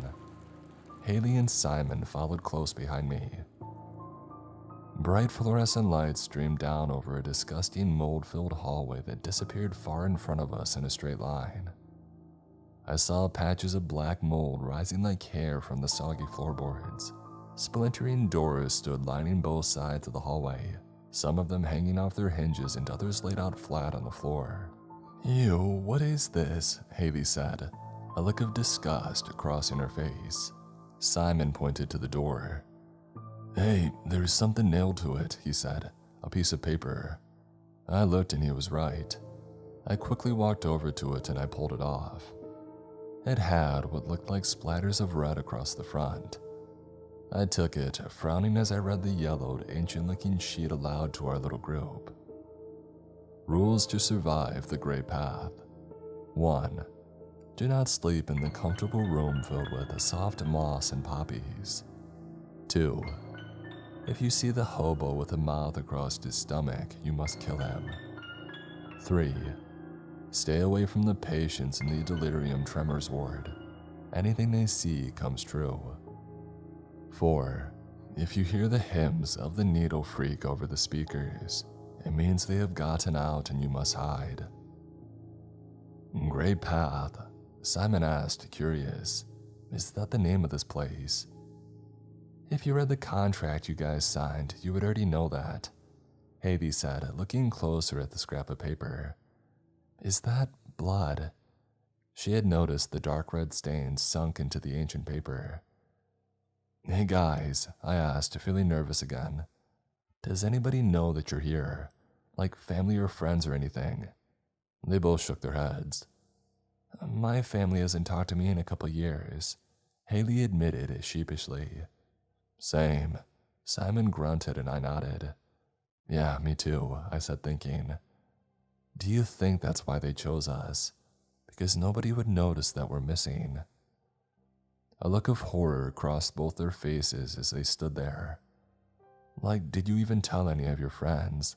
Either of you guys? I don't actually have any friends, Simon admitted, rubbing the back of his hair. Haley just shook her head. Actually, like Simon, I didn't really have any friends anymore. My addiction had sent them all away. Heck, I had given everything away. As I looked back, a deep sense of regret and remorse filled my soul. We started walking down the hallway, avoiding the large patches of yellow and black mold that sprouted like bushes from the soggy wood. The smell like decomposing meat and mushrooms filled the area. Haley wrinkled her nose. The hallway turned at a 90-degree angle. It felt like we had been walking down it for at least 15 minutes. It was mind-boggling how big this place was. I didn't realize it when we had pulled in, but the black towers I saw, they must have extended a few thousands of feet into the hills. Why would somebody build a place this big? Simon asked, looking around with an inquisitive eye. And why would they let the hallways rot and grow soggy like this? It doesn't make any sense. A deep, choking sob cut him off. It came from around the corner. Hello? Haley called out. I grabbed her shoulder, hissing in her ear. Shh, I said. What do you think you're doing? Whoever it is already knows that we're here, she said. She started slowly tiptoeing forward to peek around the corner. A massive, dirty figure ran straight into her, knocking hard into the wall. She smacked her head hard. It made a hollow, bonking sound like a coconut being dropped on a concrete floor. She stumbled and fell to the ground. She started crawling away as I looked up at the abomination sprinting at me and Simon now. Red streamed from a gash on her forehead. She looked dazed and confused, but I had no time to check on Haley. The eldritch creature wore tattered rags around his shoulders and his waist. His head nearly scraped the ceiling about 8 feet above our heads. I saw red stains and dried yellow pus all over his skin. Deep black spots were eaten into his flesh, forming deep circular patches across his skin, like the blast holes of a nuclear war. Purplish streaks went out in all directions from the infected wounds, running across his body like polluted streams. He turned his face towards us, and I saw a monstrous creature only glimpsed in the wildest of nightmares. In his entirely hairless face, he had one giant eye. It took up the entirety of the front of his head. It rolled in its socket, the pupil large and glassy, the yellow, jaundiced sclera streaked with bloody red veins that stretched outwards like the roots of a tree. His scarred torso had an enormous mouth running across the area where his belly button should have been. The purplish, cracked lips formed into a snarl, showing many razor-sharp fangs. They curved inwards like the teeth of a shark. They snapped and bit at the air, the entire stomach and chest, rippling and morphing as giant muscles worked furiously under his mutilated skin. An odor of rotted cheese emanated from the creature, mixing with the sickly smell of infection that rose from its decaying flesh. He made a sound like a crying baby, his enormous chest mouth opening with an ear-splitting wail as streams of dirty tears ran down his filthy body. Simon turned and ran. With a predator's instinct, the nightmarish hobo gave chase, his naked bloody feet slapping hard against the soggy floor of the hallway as he sprinted forward in a blur. Simon frantically tried a random door and disappeared into a room. Roaring, the creature tried to squeeze through the relatively small door. It looked like a cockroach trying to slip through a tiny crack. It worked its body through the threshold, cracking the wood. It smashed its large, scarred hands against the wood. I heard the building shake with every blow and saw deep fissures running through the wall. I turned, looking for Haley. We needed help if we were going to kill this thing, but realistically, how could we possibly kill it without any weapons? 10 feet down the hallway, a door stood open to a room that glowed with a soft blue light. I walked toward it hesitantly, still hearing the cacophony the creature made as it chased Simon. "Haley," I whispered sharply, "where are you?" I saw drops of red leading into the room from when she had hit her head. I followed them like a trail of breadcrumbs. Beyond the threshold, I saw a beautiful scene. Layer after layer of soft green moss covered the floor. From the ground, unnaturally large opium poppies extended up to the ceiling. They swayed slightly, as if a non-existent breeze blew through the room. A sweet earthy smell radiated from their beautiful pink and white flowers. I felt a sense of calmness and relaxation come over me. A sense of tiredness came over my mind, and my eyelids began to droop. And then I saw Haley laying on the ground asleep. All around her, large, tick-like bugs scattered and ran. Each was the size of a baseball. They took turns biting Haley at areas of exposed skin, latching onto her and sucking her blood. A few had already grown fat and changed from a jet black to a dark red. I looked in horror at Haley's pale face. "No!" I screamed, running forward. I began ripping them off of her, a sense of adrenaline coming over me. It instantly banished any thought of sleep. Haley's eyes fluttered open as drops of red flew from the creature's mouths. I ripped them off one by one. After I had gotten nearly a dozen of them off her, she stood up, dripping red from countless bite marks. Her face looked pale and her lips slightly blue. She wavered on her feet, trembling. I thought that she might pass out, and I held her arm tightly. "Get out of here," I whisper-shouted at her. The monstrous black ticks still circled us, trying to crawl up on our legs and bite us. I kept kicking on them and stomping them. Their bodies exploded under my shoe like a water balloon filled with dark red blood. Haley and I started to turn when a silhouette filled the doorway. The hobo leered at us from inside the room of moss and poppies. He had Simon's head in one of his filthy hands, the long dirty nails of his fingers biting deeply into his white skin. He threw it at us, hitting me hard in the chest and knocking the air out of my lungs. I screamed, looking down at Simon's cyanotic flesh and sightless staring eyes. His blue lips were pressed together as if in an expression of disapproval. I felt more of the ticks trying to climb up my legs. As the hobo began trying to smash his way through the doorway into the room, getting stuck just like he did before, a desperate idea came to me. I picked up one of the tick creatures, holding it gingerly by its sides. It tried to snap and bite at me like an angry cobra, but I quickly threw it at the hobo's eye. The tick soared through the air in a graceful arc, landing on the hobo's face. Its black, spider-like legs writhed, twisting around the back of his head. The hobo's arms were held back by the door and his body was wedged in the threshold. He screamed as the tick went for his eye. The hobo tried to close the massive lid, but the tick's probing mouth parts punctured through. A waterfall of vitreous fluid and blood streamed down the hobo's face. In a panic, the hobo pulled forwards into the room, taking half of the wall with him. It cracked and fell apart with a sound like collapsing bricks. Haley and I took the opportunity to sprint through one of the newly formed gaps and out into the hallway. Blind, the hobo spun in circles as the ticks surrounded him, crawling up his legs and chest. He smashed himself over and over using his large, scarred hands to splatter their insectile bodies all over his skin. But only more came, and soon he fell down, wailing with noises like a frantic baby under the army of dozens of enormous mutated ticks.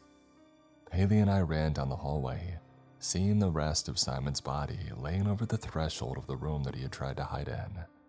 With the final wails of the hobo following us, we fled that pit of horrors only to find that we hadn't gone nearly far enough.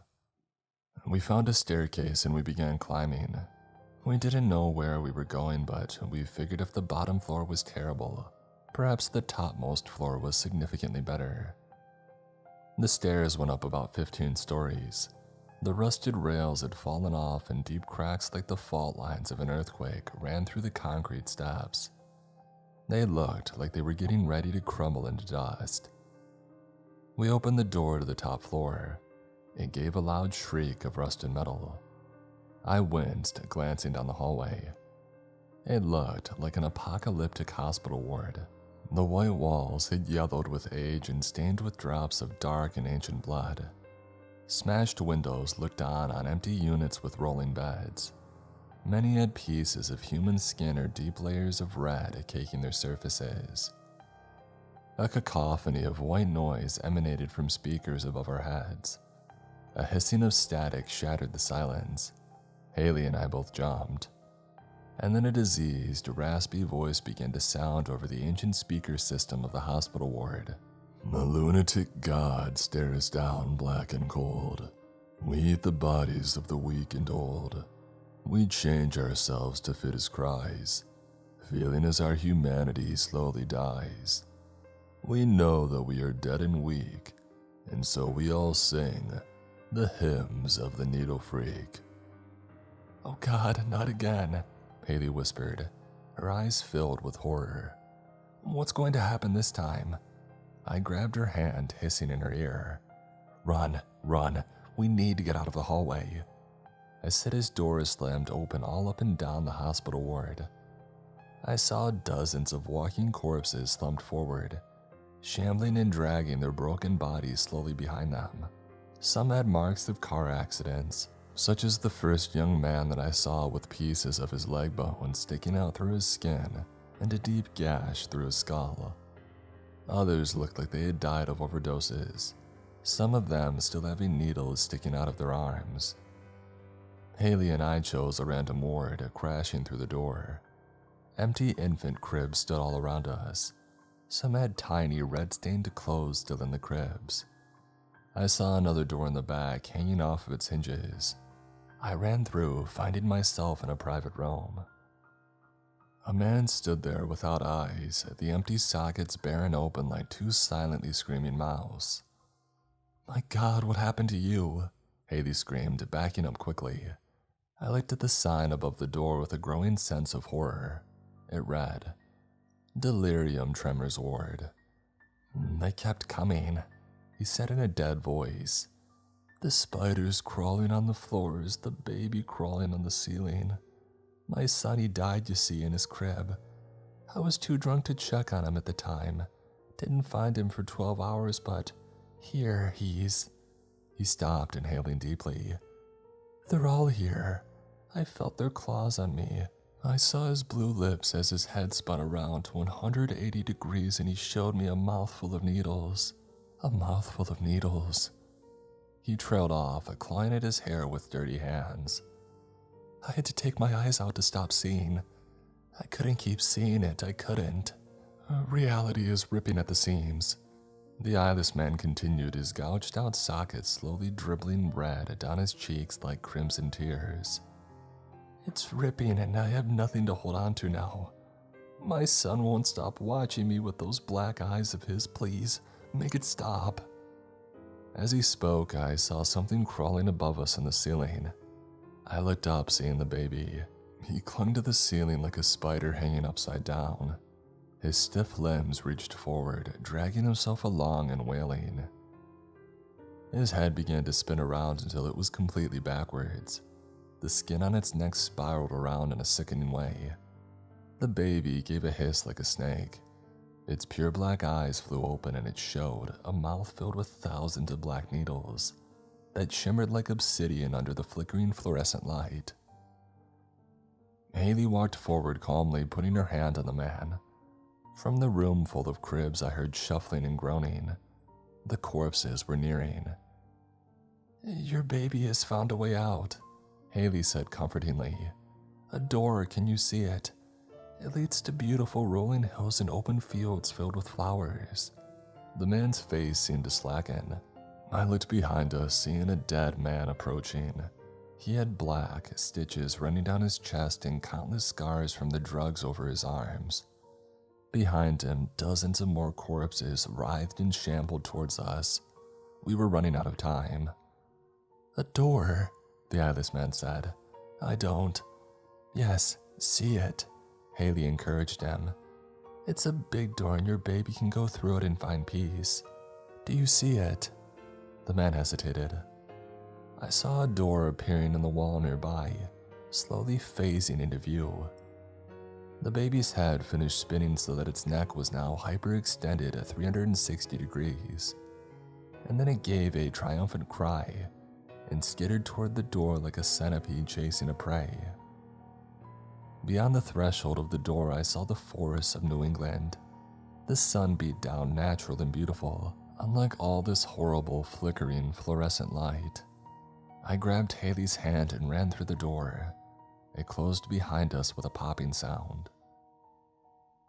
We found ourselves in the middle of the woods. We began walking and discovered a trail which eventually took us to a road. A couple of hours later, we found a town. Grateful to be alive, we didn't wonder about the fact that we had ended up 5 hours away from where we had started. Haley and I have been sober ever since. I don't know what kind of demonic place we were kidnapped and taken to, but I seriously doubt the government knew anything about it. I tried to find out more information about Grey Path and who ran it, but I couldn't find any evidence even indicating the place existed. After what I saw there, though, I have never had an easier time staying sober.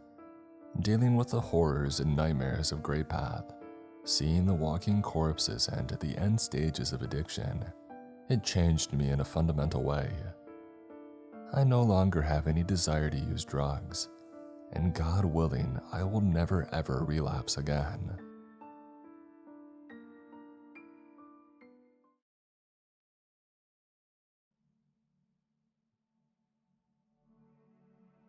My grandfather was an awful person. I know that's probably not the most kosher thing to say about a close family member, but I think most people who knew him, including him, would agree. He was a stone-faced man, never showed much emotion, and always had a fuse about as short as the balding gray hair atop his scalp. He wore a seemingly perpetual scowl upon his face, and a narrowed brow that seemed to sneer with that "get the heck off my lawn" energy that only a proud boomer could properly muster. I remember one summer my family went out to visit him and my grandma, only for him to chastise my older sister for gaining a little bit of weight. It of course made her cry and quickly devolved into a huge family drama that may never have been fully resolved. In stark contrast, my grandma was the most loving and kind person that I had ever known. So when she passed away a few years ago, it really struck my whole family hard. The funeral was a sordid affair, with my grandfather remaining distant the entire time and not bothering to say a word on her behalf. The rest of the family gave eulogies and tried commemorating her the best that we could, but Grandpa seemed not to notice or care either way. Once the ceremony concluded, most of the guests dispersed from the church. As the attendees thinned, I found myself alone in the pews. Grandpa was seated up at the front, and although I didn't necessarily want to talk with him, I felt as though I should. "Grandpa, I'm really sorry for your loss." He turned to me, a look of spite etched upon his face. He seemed to take note of my expression, and his faltered into a sigh. "Thanks, buddy. A tough day for all of us." He dabbed his forehead with a handkerchief and swallowed hard. In that moment, I saw my grandfather in a way that I never had before. He was broken and vulnerable, newly alone in the world and clearly struggling to come to terms with it. I felt for him, and although we had never had the best relationship, I very much wanted to try and be there for him. Grandpa rose from his seat and approached the casket. He put a hand down upon it, speaking softly under his breath. "Oh, don't worry, darling. I'm right behind you." Grandpa and I talked a bit more, and eventually I decided that he could use some company for the night. Although he was off-putting as a person, he was still family. And there was also something that I always found interesting about him. There was something about him that always enthralled me. Despite his cold exterior, I knew there was more to him than just mean for mean's sake. Either way, no one should have to mourn alone, and so I decided to join him for dinner. After the ceremony concluded, I left the church and went to the store and picked up some fresh steaks, golden potatoes, and asparagus. I figured cooking him a good meal was the least I could do considering the difficult circumstances. My grandparents' old home was considerably more worn and overgrown than last I had seen it as I pulled my car into the driveway. Of course, it was understandable considering the situation, but the difference was stark. It had been well over a decade since the last time I had been out there, and although vaguely familiar, the wear and tear made it seem foreign. Grandpa welcomed me at the door, and the two of us went into the backyard as he fired up the grill. It was a bit awkward at first, but after a beer or two, we started opening up a little more to one another. I told him about my life, my fiancé, work, and he seemed genuinely interested in it. We talked a while as the steaks grilled, but I realized not many are reading this to hear about my fated reunion with my estranged grandfather. This is a place for horror stories after all, and as such, it's probably best to just cut to the chase. Grandpa worked in prison rehabilitation for the entirety of his career. He began at just 18 years old as a prison guard, and eventually worked his way up to warden, which he presided as up until his retirement several years ago. I asked him which prison he worked for, but he sort of avoided the question. "Boy, that's gotta be a tough line of work, huh?" I floated the question out, and he paused to ponder it. He switched the beer in his bottle before shrugging. "Nah, you get used to it, like anything, I suppose. But it'd be a lie to call it easy. Always gotta be on your toes, anticipating things to pop off at any moment. Never know what to expect, really." He told me a few stories that he had from his long tenure of corrections. He almost seemed overly eager to talk about them, and it made me realize that he probably didn't have anybody else to tell them to. He was a bit of a loner after all, and it made me feel for him that his wife and likely only real human connection in the world was now gone. The two of us ate our dinner and continued chatting about his work in the prison industry and the plethora of experiences that he was subjected to there. He had plenty of lighthearted stuff about coworkers and various interactions with inmates, but his tone seemed hampered. I don't know how to explain it, but it was likely there was something else that bothered him, and I decided to try and coax it out of him. "You probably saw some messed up things there too, huh?" Grandpa sat back and thought, his pale white beard partially obscuring his disconcerted grimace. He then chuckled and put his hands together on his lap. "Yeah, you could say that." As I had hoped, he then delved into a few stories about stabbings, attempted breakouts, and attacks on prison personnel. He had no shortage of rather gruesome events to recall, but of course, there was one which had dwarfed them all. Then there were the experiments. My interest peaked as soon as he had said that. He paused then, his head slowly swiveling on his shoulders. Experiments? Yeah, or clinical trials, I suppose. They can sugarcoat them however they like, but that don't change the reality of it. Far as I know, they never even published the findings, and I'm not surprised. He was clearly a bit reluctant to divulge the details, and I didn't want to push him on it. The admission alone seemed to hang like a weight on his neck, dragging his posture down and his eyes into fog. If there is a God out there, I can understand why we never hear from him. And Grandpa said that he had been working at the prison for a good 2 decades when these experiments began. By then, he was the lead guard on shift, and essentially second in command to the presiding warden at the time. Grandpa was summoned by the warden one day for an impromptu meeting, or so he thought. As he entered the room, he found the warden with 2 other men in his office. The 2 men were well-dressed in blue suede suits with polished black wingtips. Both had neatly combed hair and beards with stark blue eyes. The warden introduced them to Grandpa as Mr. Smith and Mr. Johnson, but did not elaborate who they were or what organization they worked for.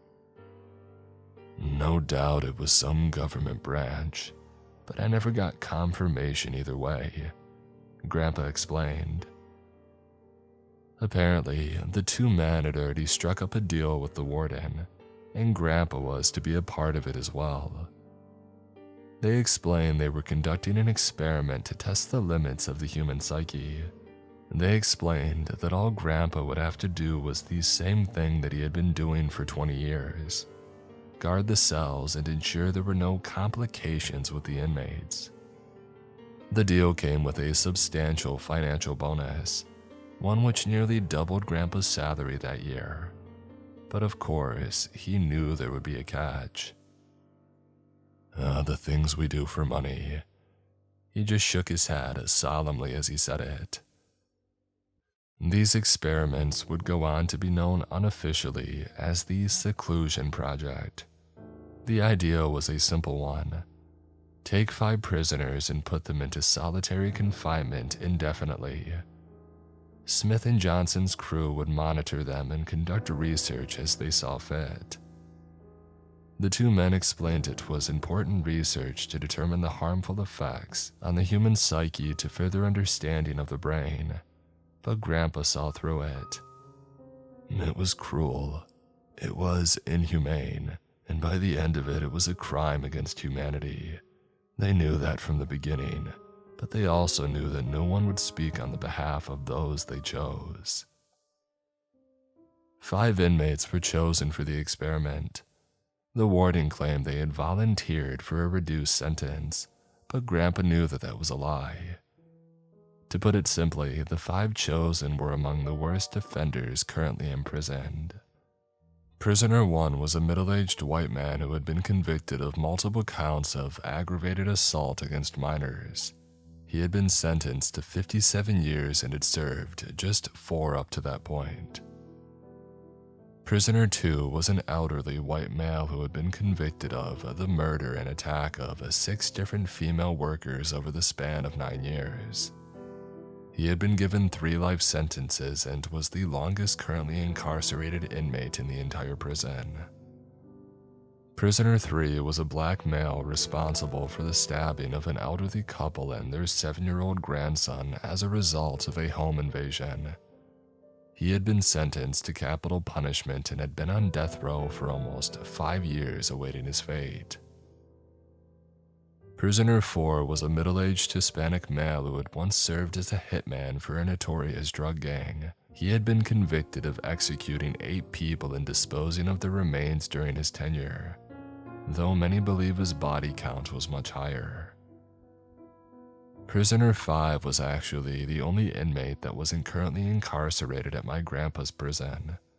He was brought in from another prison, but Grandpa was never able to get a hold of his file to see where he was transferred from and what he was currently in for. He described the guy as a young, very skinny, white male with long black hair and evil eyes. Grandpa said he locked eyes with the guy once, and only once, viscerally rattled by the experience. The cells in which the participants were to be housed were in an isolated wing of the prison deep underground. Each cell had been retrofitted with a number of augmentations which were completed by Smith and Johnson's crew. It took them almost a full year to complete it. But once they were done, the cells were unlike any others. Entirely soundproof from the inside, and entirely devoid of light. Cameras equipped with both infrared and night vision lenses were installed upon the ceiling of each cell to monitor the occupants 24/7. Finally, the renovations were completed and the cells were ready to fulfill their grim purpose. One by one, Grandpa and his team escorted the men into each of the cells. Most went quietly without a word spoken.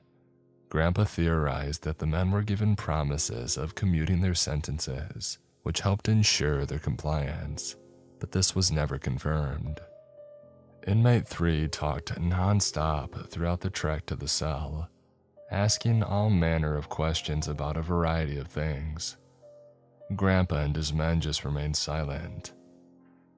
Inmate 5 was mostly silent during the transport as well, his long dark hair covering his face the entire way. At several points, Grandpa swore that he heard the guy giggle under his breath. He said that it sounded like a kid's laugh, and that obviously didn't make him feel any better. The guy went into his cell without protest, and as his door shut, the trials had officially begun. All the lights in the block were extinguished, and the outer soundproof doors were shut. Each cell was separated far from one another to prevent the inmates from being able to communicate verbally. From there, all the supervising team had to do was wait and watch.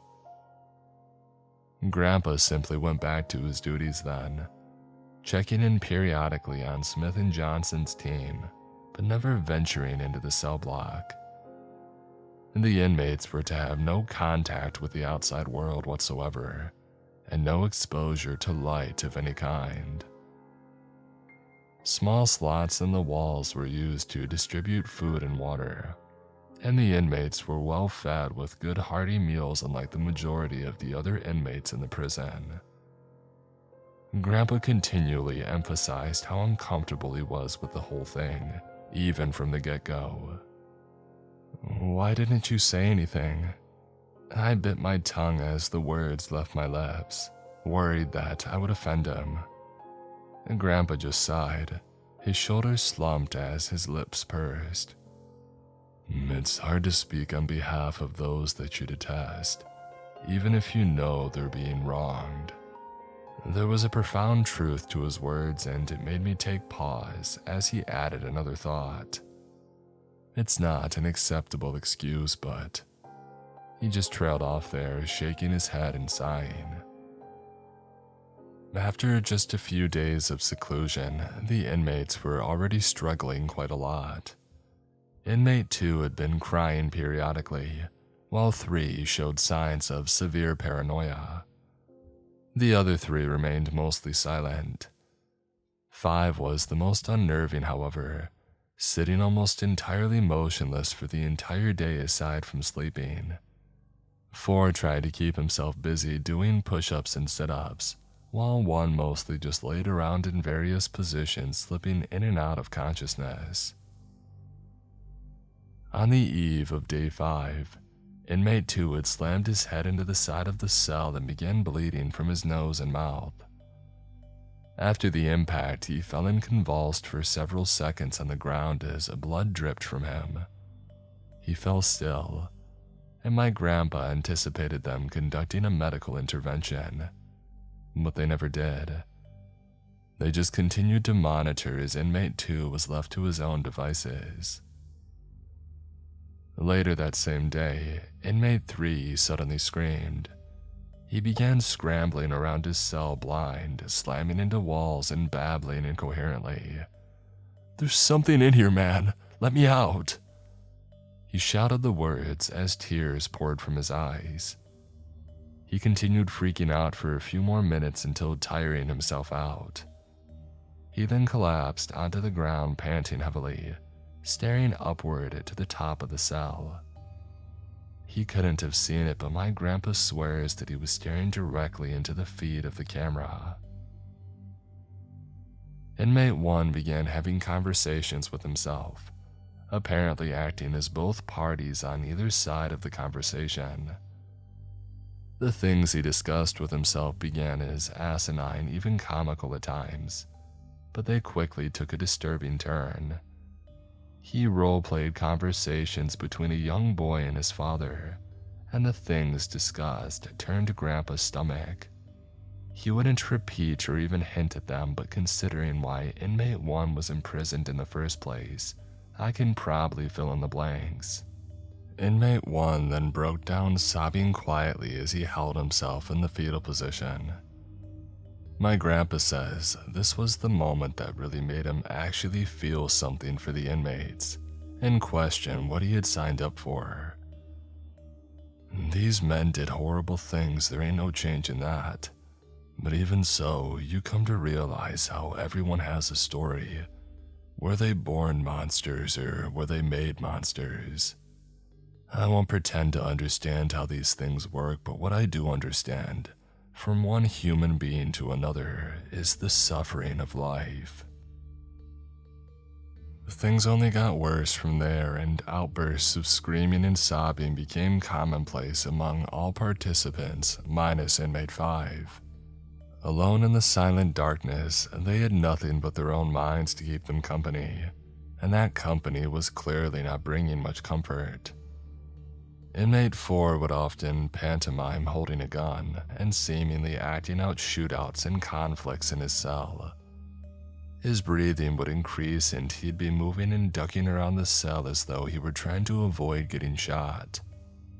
Inmate 3 would shuffle around his cell, flinching randomly and at times collapsing to the ground as though somebody had struck him. Inmate 2's condition had continued to deteriorate. Clearly his head wound trauma had likely caused a brain trauma, and he would often suffer seizures and fits of screaming at the top of his lungs. He refused to eat, and the food that he was given began to pile up by the cell door. Some of the prison personnel wanted to retrieve him for medical assistance, but Smith and Johnson wouldn't allow it. They were told time and time again that no matter what happens to the inmates, they were not to intervene. By day 9, Inmate 2 was dead. He had been laying motionless face down for nearly a full day when his passing was finally confirmed. As they rewound the footage to try and determine the time of death, they noticed something odd. As soon as Inmate 2's chest had stopped moving, Inmate 1 suddenly perked up. He then lifted his head and smiled, extending his hand to wave at something as though he were saying goodbye to an old friend. He, of course, had no way of communicating with Inmate 2, nor knowing that he had passed. It was a weird event, but it was regarded as a simple coincidence. Inmate 1 continued to deteriorate after that, spending most of his time just sitting catatonic in his cell. Inmates 3 and 4 also confirmed to show signs of severe delusions and paranoia. Inmate 4 would randomly burst into fits of screaming, as though he were threatening a rival before reverting to hysteric sobbing as he begged to be let out of his cell. At one point, he punched the wall full force, shattering his fist into a mangled mess of flesh and bone. Contrary to the rest, Inmate 5 hardly ever made a peep. He would sit motionless in his cell for hours, hiding his face as he seemed to meditate. Every once in a while, he would look directly into the camera lens though, despite not being able to see it. My grandpa said that he still gets chills picturing the way the guy smiled and swears something about him was downright evil. "Let me ask you a question." Grandpa suddenly interrupted his tale. Behind the smoldering campfire, I spied him staring down at his boots, swirling his whiskey in his glass. His eyes then drifted to me, an almost hesitant aura in his eyes. Is it evil to do evil things to evil people? I thought about it for a moment, a cold chill slithering down my spine as I anticipated where this topic was headed. I wish I could say that I came up with some profound response, but I didn't, and I still don't have one. In the end, I just shrugged and took a swig of my lager. Grandpa's expression then shifted, as though he were at a similar stalemate himself. "I fear the day the world finds an answer to that question." Eventually, the team conducting the trial brought medical supplies to Inmate 4. As soon as the guard slid open the access port at the bottom of the door, Inmate 4 lunged for it. "Let me out, please. You gotta let me out or do anything." He tried grabbing at the guard through the port, but the guard managed to retreat away. He then slammed his baton on the man's hands until he recoiled back inside. The guard flung the tray of food along with the medical supplies and after him and slid the port shut. Inmate 4 began to sob hysterically, switching between bargaining and yelling threats for nearly half an hour. He eventually seemed to wear himself out and collapsed in a heap in his cell, but not before muttering one final chilling phrase. "Please don't let it get me." Grandpa ended up working late that night, and just before he clocked out was when it had happened.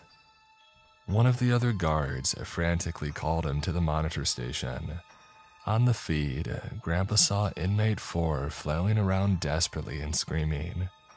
He said it seemed like something was attacking him, but of course, there was nothing else in there. By this point, the two station guards had already witnessed so many disturbing events that they wanted to intervene and help the guy, but Grandpa overruled them. His chest seemed to deflate as he admitted that, but in the end, all the three of them did was watch. Inmate 4 continued to wrestle around for several long minutes until finally falling flat on his back.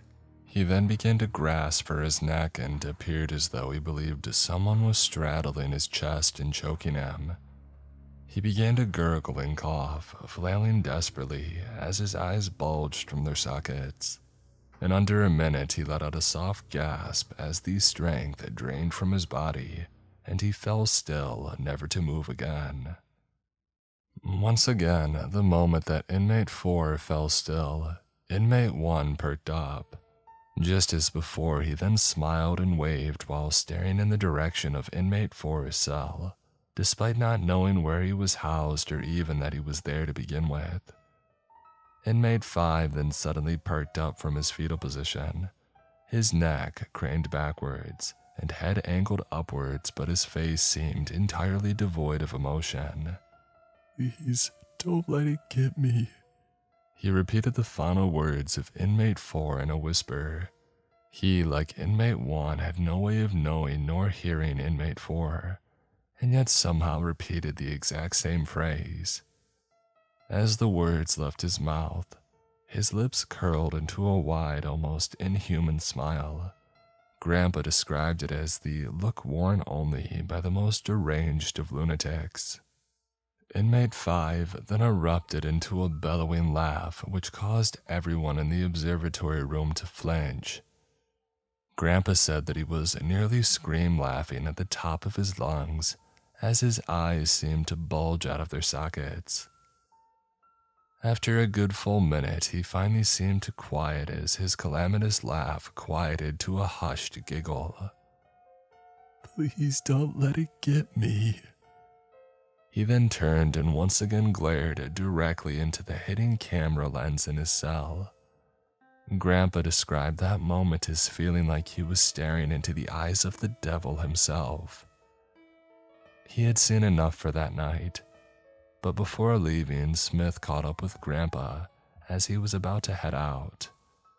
He first made casual conversation with him before asking him a series of strange questions. "You ever see anything weird around here? How are you sleeping lately? You guys get a lot of inspections in this facility." Grandpa didn't say much in response, just shrugging off most of the questions. Smith tried to code his inquiries in a nonchalant manner, but Grandpa knew better than that. There was no way of hiding the dread which dripped from his every word, for Grandpa felt it too. The following morning, Grandpa got a call as he was preparing himself for his shift. The call was from a frantic coworker telling him they needed him there ASAP, but didn't clarify what had happened. Grandpa arrived at the prison not long after, and was quickly ushered into the camera room. There he noticed that Inmate 5's cell was suddenly empty. Grandpa asked where Inmate 5 was, and the solemn guards had just guided his attention to the monitors. They played the recording from the previous night at just before 3 a.m. Grandpa watched mystified as 1 second, Inmate 5 was seen sitting idle before suddenly just vanishing. There was no split in the feed, no movement of any kind. Just 1 second he was there and the next he was gone. Grandpa stared at the other 2 guards, but neither of them had any explanation for what had just happened. One of them suggested going into the cell to check it out firsthand, but none of them were eager to do that. Instead, they waited around spitballing theories until Johnson and Smith arrived along with the warden. Grandpa then informed them what had happened and showed them the video from Inmate 5's cell the previous night. Grandpa said that that was the first and only time he ever saw any emotion on their faces, and their reaction clearly conveyed their fear. "Lock the prison down now. No one comes in or goes out," Johnson commanded, and the befuddled warden sounded the alarm. Every single prisoner in the entire complex was returned to their cells.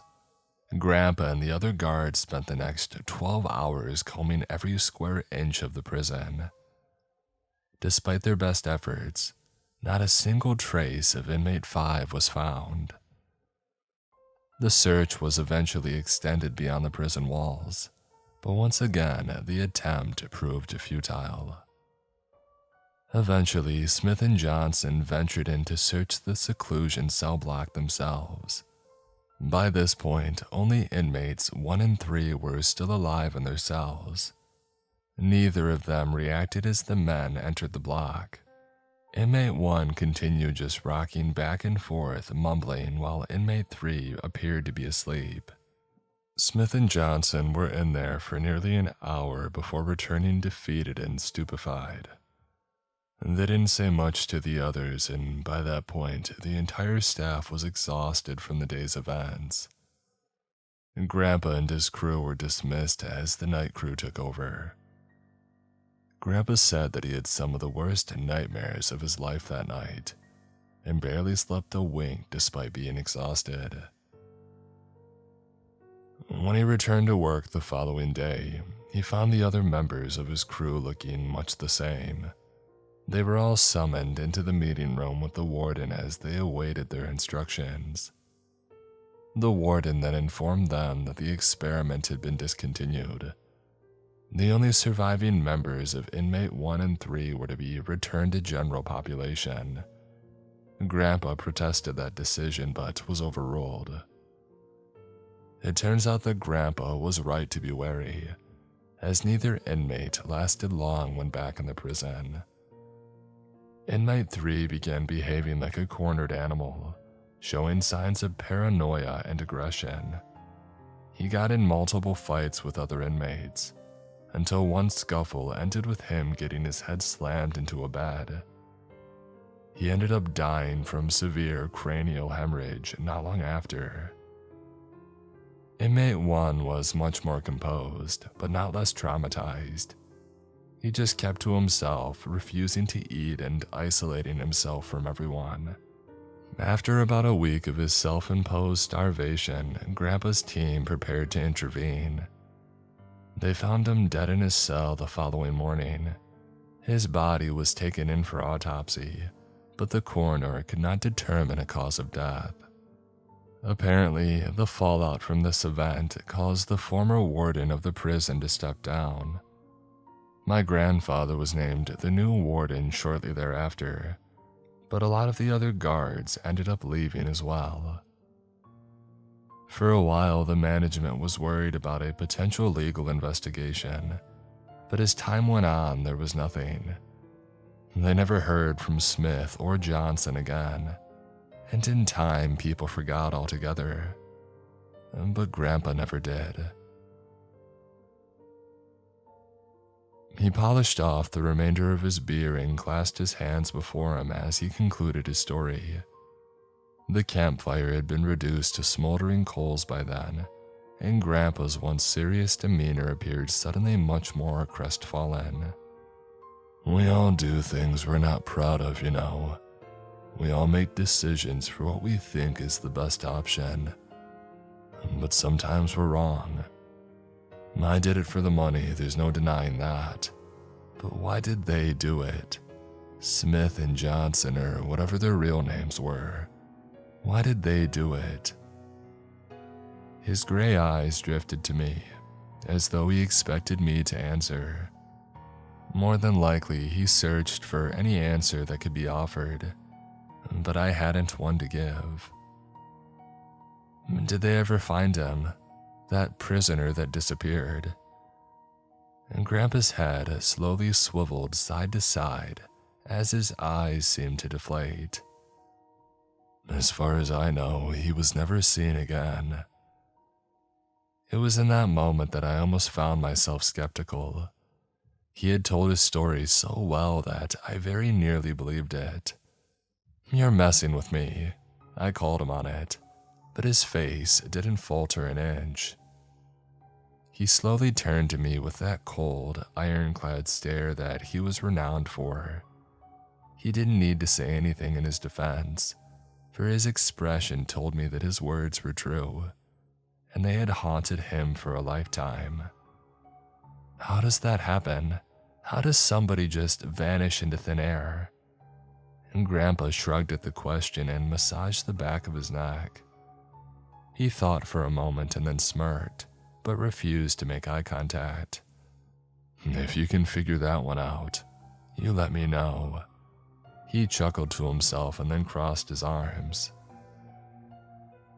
There was one report years ago. This young gal was at home alone one night when someone tried to break into her house. Poor thing was scared stiff, and the description she gave of the man she had seen seemed to match Inmate 5. He met my bewildered stare as I hung on every word. So the cops looked around, but they couldn't find anything. Things calmed down, and then about a month later, that same young lady vanishes. Never seen again, never solved. He paused once more and then scoffed as he adjusted his posture. 'Cause it's impossible, right? All of it is. That's what I would say if somebody told me, but yet I was there. I seen it. He fell silent once more as the two of us contemplated the prospect. I figured it best to allow him to convey his thoughts, and so I waited until he spoke again. Maybe it's best we don't know, but there was one detail of that troubling story which really spooked me. There was a message written in blood on the front of her house. He paused and glanced to me, as if waiting for me to conclude the thought. It struck me then, and a cold chill slithered down my spine. Please don't let it get me, I answered, and Grandpa nodded solemnly. The two of us just fell silent for a while, contemplating the disturbing story before he spoke again. There's a phrase I've heard before, maybe you have too. Hurt people hurt people. People that have been traumatized will traumatize others. Maybe that's what these things we call demons are. Trauma that takes on a life or an existence of its own. He paused and I contemplated his words once more. It was a frightening thought, but I haven't the faintest clue how these things work, so maybe he's right. It's the best explanation that I can think of, but what do I know? I've screwed up my own life enough that maybe I'm just trying not to hate myself. His eyes seemed to gloss over and his lips trembled. He seemed like he so desperately wished to pour his heart out and for once be vulnerable, but as always he didn't. Good talk, bud. Don't stay up too late.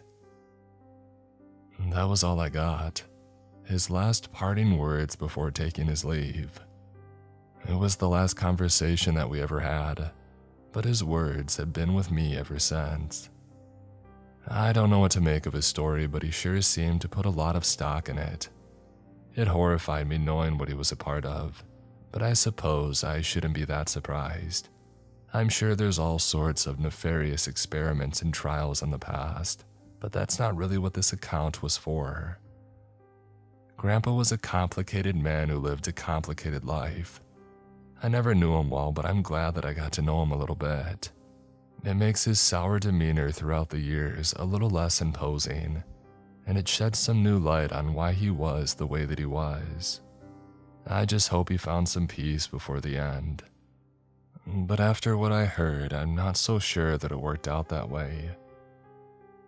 Grandpa passed away a few weeks after my grandmother did, so I suppose he was right when he shared those words with her.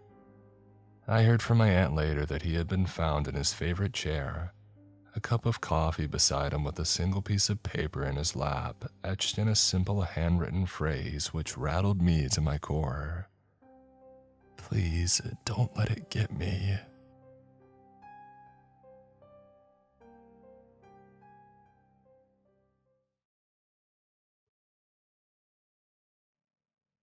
I'll be blunt. I might have been a mess up for most of my life, so the job opportunities weren't exactly lining up in front of me. After a couple of hundreds of resumes sent out, only one job came through. Silverwood's Prison, located in a tiny town that nobody has ever heard of, in the most desolate area of my country. As if that wasn't sketchy enough to immediately decline the offer, but they would also pay me 3 times my previous salary. Do I even have to mention how desperate I've been for money? Just in the past year, I lost my previous job, my girlfriend, and my mother passed away from a horrible disease, diagnosed far too late to even begin to treat. Not to talk about how I took up a stupid student loan to pay for an education that I never got to use. Maybe this is enough to understand why I happily agreed to move away from everyone and everything that I had ever known, in a desperate attempt at starting over. In all honesty, I don't quite remember applying for that job, but having sent out hundreds of applications for various jobs and fallen into a deep pit of depression, I didn't have the luxury of declining. Though I wouldn't call myself suicidal, being risky enough to somehow end up on the wrong side of life didn't seem like such a bad deal. I started on a Monday, and though I might not possess many valuable life skills, I sure as hell am a punctual person. The drive wouldn't be more than 10 minutes according to the GPS, yet I must have gotten lost somewhere. After 5 minutes, I entered a forest with roads so run down and ridiculous turns that shouldn't even exist, as the road to work was mostly a straight drive. Despite having left my new home in the twilight hours, it had darkened during my short drive as time itself had reverted back on me. I arrived a little past 7, just a few minutes late despite having left with an ample amount of time. Not the best first impression, and so I hurried myself towards the main gate. The yard was clearly in view from the parking lot, empty at that time of day. It awoke an eerie feeling of desolation, but I shook it off as first-day jitters. Just inside the main entrance, a guard greeted me from the reception. A mountain of a person sitting in a chair about to give up on the massive creature sitting on it. He was reading a heavily torn book, holding it upside down while doing so. His name tag read, Herbert Johnson. Seeing me completely out of place awoke him from whatever story he had been reading. "Ah, you must be the rookie. Howard over there will give you the tour." A tall but quite skinny man walked over and shook my hand. "Howard Banks. Oh, so you're the new guy, huh?" "Yeah, that would be me," I responded. My tardiness didn't even faze them, and so I glanced down at my wristwatch only to see that I had somehow arrived 10 minutes early. Howard took note of my confusion and smiled. "It happens to us all, don't worry about it. You looked over the notes that we sent you." "What notes?" "The Zelensky Protocol," Howard shot back. "What?" Never mind, it ain't that important." Howard took me through the endless, empty hallways. No staff or inmates to be seen anywhere. "Man, I do not envy you. You're about the 4th one to take the job this quarter," he said. Excuse me, the 4th? "Oh shit, they didn't tell you," he said, surprised. "Everyone that works under Dr. Zelensky eventually quits. No clue why, but so far they all have." I wasn't quite sure what to make of that statement. He said it with such glee and humor that I thought he might not be serious.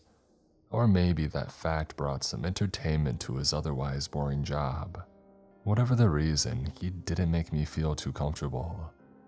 "That's the doctor over there, so your job will pretty much be to follow him around while he checks on the sick inmates." The doctor was walking around the block with his head down in a chart. "Hey, Doc," Howard called out. Zelensky briefly lifted his head to glance in our general direction. "Who's the kid?" he asked. "Well, it's your own personal guard. You can't just roam around here on your own anymore, not after the last incident," Howard said, another ominous statement said fictitiously. "All right, whatever you say. Walk with me." The doctor nodded his head at me.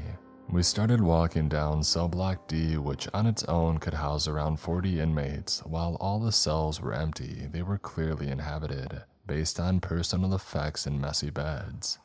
"Where is everyone?" I asked. "Out in the yard. I like to do my rounds in peace. Only my patients remain inside." "But I just walked by the yard there." "Yeah, well, that's something you'll just have to get used to." Zelensky led me to the infirmary, a surprisingly modern clinic with enough room for 8 patients who required more intensive care, and a separate room for more ambulatory inmates.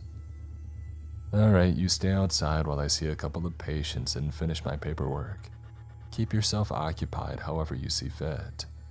He pointed to an old wooden chair with a broken leg. The 2 nurses working in the infirmary alongside Zelensky looked exceptionally burnt out. They were tending to the clinic's only 2 patients, both old and holding on to life by a thin thread. I sat on the chair, ready to kill some time by browsing the internet. Zelensky himself clearly didn't care, and there were no threats around. Of course, as I opened the browser, I realized that there weren't any bars, no connection to the internet at all. "Great," I sighed to myself as Zelensky interrupted. "All right, kid, let's move on." I snapped back to attention, Zelensky gesturing me to follow him back into the cell block. "Well, that was quick," I said. "Quick? That was 3 hours." I quickly glanced down at my phone to check, and sure enough, 3 hours had gone by. I looked back at Zelensky. He noticed my confusion and he chuckled. Don't worry about it. That happens around here sometimes. Time is not always what it seems." He waved his hand again to get me to follow. I was dumbstruck, but I did as I was told. We walked down the cell blocks to a room just around the corner, separated from the rest and covered by solid walls as opposed to the usual bars.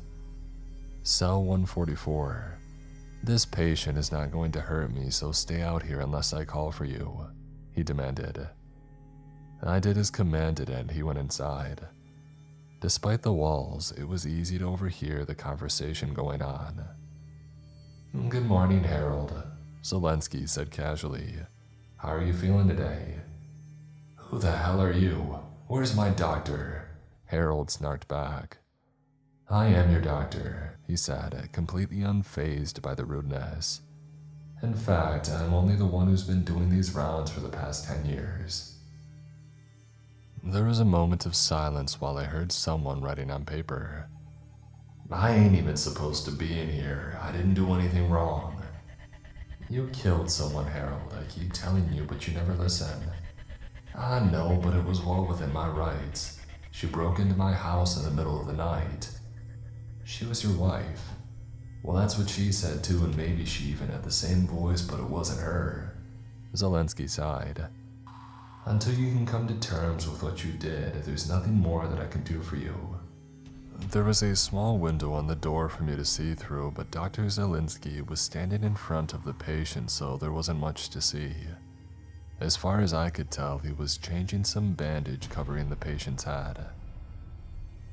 Within a couple of minutes, he had finished with the patient, leaving him to continue his day in the tiny cell that had become his home. Alright kid, back to the clinic. More paperwork awaits. How come that guy didn't come to the clinic like the others? What's his deal? I asked. Poor sap. He suffers from prosopagnosia, facial blindness. He couldn't even recognize his own wife, so he killed her. I felt a mixture between sadness and anger, conflicting emotions leaving unable to decide if I should judge or pity the man. You gotta feel for the guy though. He didn't even realize what he was doing. Just thought some stranger had broken in. I take it the insanity plea didn't work. Oh, it worked, Zelensky said. That's why he's locked in that room, but not for killing his wife, no. Here we have murderers and violent criminals, the worst of the worst. It's what happened next that sent him in there. Next? Yeah, as he went into the bathroom to clean himself up, he realized a stranger was looking back from the mirror, so he decided that he would remove his own face with a kitchen knife. Zelensky paused, checking over to see if I was too disgusted for him to continue. Truth be told, I was, but he went on anyway. After that, he decided that it wasn't enough, and so he cut off his scalp and tried to remove his eyes. Luckily, the screaming that ensued was enough to wake the neighbors, who promptly called the police. He passed before he could finish, which is why he still has one functioning eye. I shook my head and mumbled under my breath. What the hell? This is the mildest form of horror that you'll see here, so are you really sure you want to work here, kid? It's not like I have a choice, and also I have a name, I firmly responded, trying to sound more confident than I actually was. Zelensky scoffed. You'll have a name if you can take working here more than 1 week. We started heading back to the clinic. One of the cells was now quarantined, plastic drapes sealing off the entire thing. Hey, that wasn't sealed off like that when we got here, I told Zelensky. Yeah, that's cell 89, it does that sometimes. Just don't ever go inside. What do you mean it just does that? Some days it's quarantined, other times it ain't. Can't explain it, and quite frankly I don't want to. People who get curious tend to vanish. How else do you think you got this job? He said it so matter-of-factly that it was clear that he had been dealing with it for years. Much like the lapse of time earlier, he simply brushed it off like it wasn't a big deal. I spent the rest of the day hanging around the clinic, waiting for Zelensky to finish his paperwork. Alright, time to head home. Make sure you're out of here before 6:10, otherwise you're gonna have to spend the night. Why, do they lock the prison? No, I mean you physically won't be able to leave. Happened to me a couple of times, a weird feeling to say the least. And then he shrugged and he packed up his briefcase. Be ready for tomorrow, kid. It's gonna get a lot weirder. Needless to say, I've sent out a few extra resumes, but for the time being, I'm stuck working at Silverwood's prison. Once again, I headed back to the prison, and once more I was taken aback by the immense darkness surrounding me. Time simply didn't move in a straight line on that road. I arrived just a few minutes before my shift started and headed inside. Again, the yard was empty as I entered the building. "Hey, you're late, rookie," Herbert said without looking up from his book. "What are you talking about? I'm 5. I glanced at my phone to check the time. I was suddenly an hour late. Once again, time had elapsed without my knowledge. Shit, I am late. Well, that's what I said, rookie. A lot of crazy stuff goes down in this prison. That's why I'm staying here close by the door." I jogged the rest of the way to the clinic. Luckily, Zelinsky was still there doing paperwork. "Doctor, I'm sorry, time just got," I said before he interrupted. "I know it happens sometimes. There isn't anything to do about it. Don't worry." He looked up from his papers. "In fact, you're right on time. I do need your help for the patients in the basement." "You keep patients in the basement," I said, sounding more shocked than intended. "Well, yeah, they aren't exactly what you would call sentient." "Right. Are you going to explain what that means?" "Even if I did, you wouldn't understand it," he said. We started walking through the same cell block as last time, cell block D, and it was completely empty yet again. "Dr. Zelinsky, where are the inmates?" I asked. "Oh, they're out in the yard, pretty much where they spend all their free time. Not that many are kept in block D anyway." "Yeah, but I just arrived and I didn't see anybody in the yard." "Oh yeah, as I mentioned yesterday, it doesn't exactly work how you would expect it. Basically, you can't really see the yard from outside." "What do you mean?" "Well, there's some weird filter out there. You can only see the people in the yard from the inside." "That makes absolutely no sense."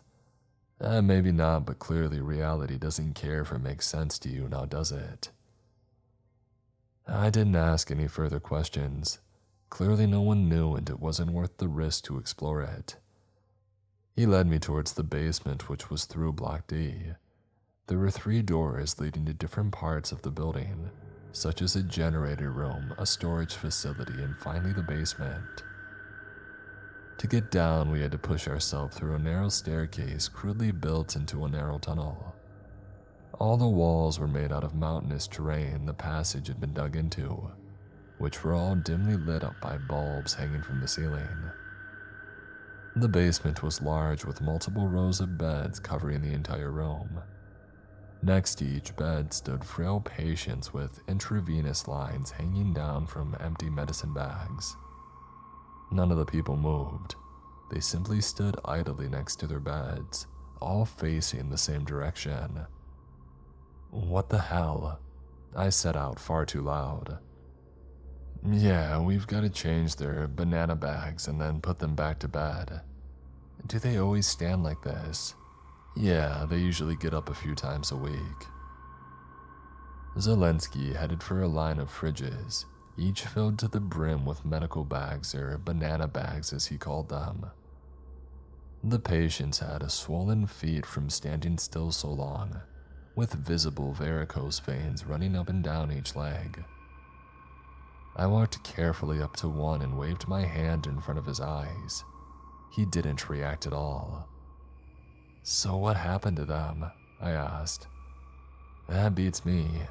They've been here since I started. Sometimes one of them will simply disappear, and a new one might just walk himself into the prison.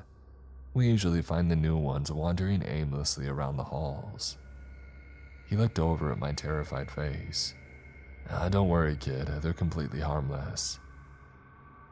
Upon closer inspection, they were obviously alive, though saying that they were actually living might be an overstatement. I could see their chest move and visible breath came out of them as if they were in the cold. "Would you kindly help me?" Zelensky interrupted. Together, we changed each bag. 34 patients occupied the basement, and afterwards we put them to bed. How come we don't just tie them down? They don't seem to like it. They keep wriggling and the ropes dig into their skin. It's an awful sight. Only tried it once and let me tell you, I ain't cleaning up the blood this time. After putting them back to bed, Zielinski put bandages on their legs for compression against the blood pooling in the legs, he said. And then he walked around and counted them. 30, 31, oh shit. What? 3 of them are missing. Well, didn't you say they randomly disappear? Yeah, I did, but never more than 1 at a time. We've got to search the prison, but prepare yourself. This might be an ugly sight. We ran upstairs back to Block D. We found the first patient fairly quickly, a lady who looked to be about 300 years too old for life. Somehow, her arm was stuck inside the wall, not by breaking it, but to the best of my explanation, she appeared to be morphed inside of it. Oh, for God's sakes, not again, Zielinski said. Alright, look, stay here and keep an eye on her. I'll be back with some tools in about 5 minutes. Whatever you do, do not stop looking at her. If you do, she'll move further inside the wall. And with that, he ran off. I simply stood speechless, looking at the woman who didn't seem to care that her arm had become one with a concrete wall. She was as catatonic as every other patient from the basement. I did my best to follow orders and not let her out of my sight, but my concentration was broken by the sounds of footsteps behind me, slowly walking in my direction. It sounded like somebody was wearing wet shoes, dripping all over the floor. The sound echoed through the halls, getting louder for every step. Dr. Zielinski, is that you? I asked. There was no response. The sound got louder, mixed with strange, guttural breathing. I couldn't resist. I turned around to see what horrors had been making that sound, but of course, nothing was there. I stared into the empty halls, looking for whatever had made those disgusting noises. The shock had almost made me forget the woman who was stuck in the wall. When I checked on her again, her head had morphed inside the wall alongside her arm. The part of her still outside was convulsing. Not knowing what else to do, I ran over and attempted to pull her out, but it didn't do anything. Before I knew it, Zielinski had come running back with a sledgehammer and an electric drill. What happened? He asked. I couldn't. Out of the way, he yelled as he smashed the wall with the hammer. It took over a full minute to destroy the wall, and by the time Zielinski finally broke through, the woman was long gone. I flopped to the floor with my back against the wall in despair. It was my fault that she had died. Alright, so what happened? He asked me calmly. I tried as best as I could to explain what I had heard, but my words were jumbled and nothing seemed to make sense. Not even to myself, but Zielinski seemed very understanding. Hey, it wasn't your fault, kid. I was surprised at the statement, to say the least. Sometimes you hear strange sounds, and most of the time it ain't anything good. Your own safety comes before anything else. That's the first rule to surviving here. I don't know what I'm supposed to do now, was all that I could respond. He thought for a bit. You go home, have a few beers, and then we do it all over again tomorrow. This place, it's horrifying, but as long as you do as I say, we're safe. I promise you that much. I nodded and packed my things and got out of there. At the time, I wasn't sure if I would ever return, but the thought of letting somebody else suffer that job, of facing yet another failure in my life, was unbearable. On my way out, I saw Herbert still sitting in his booth, now doing a Sudoku puzzle. Will you be back again tomorrow? He asked. Yep, I responded without looking at him. After a mostly sleepless night, I arrived much earlier than usual in the morning. I found Dr. Zielinski and Howard having breakfast together. Howard normally worked the night shift, but today he was assigned to the infirmary alongside myself. What's happening today? I asked. Unscheduled prison transfer, Howard said. From where? Nobody knows, but soon a bus will arrive with anything from 0 to 10 prisoners and they all have to be checked in. Zelensky was reading a newspaper dated 2 weeks ago while sipping his coffee, completely ignoring my presence. Before I could sit down with them, a phone started ringing. Zelensky was brought to attention and answered the call, letting out a few mumbles, signifying that he heard whoever it was on the other end, and then he hung up. Alright guys, we've got 3 new prisoners and they're all of the peculiar type, so this might take a while. When you say peculiar, do you mean like Harold in room 144, or like the basement people? Howard asked. Yes, Zelensky said. Well, that's not a very helpful response, Howard said. It didn't take more than a few minutes before a couple of guards that I hadn't seen before came walking up to the infirmary, rolling a wheelchair in front of them. A small, thoroughly broken man was sitting naked in the wheelchair. I say man, but any gender assigned to him would be a dubious proposition at best, if he even could be classified as a human. He simply appeared as a naked torso with a head attached on top. No arms nor any legs, completely rid of hair. His torso was naked, not only without clothes, but not a navel or nipples to be seen. What the hell is that? Howard asked. Keep quiet, Zelensky shouted back. They are people, so show them some damn respect. Yeah, people. We both kept quiet while Zelensky whispered with the guards and was handed a patient chart. Alright kid, roll him into the examination room, he told me. I did as commanded, considering whether I should introduce myself to the creature sitting in the chair. But he had no ears to listen through or eyes to observe me with. His entire body seemed to be covered in third-degree burns that had healed horribly and unevenly. Doctor, what's going on with this guy?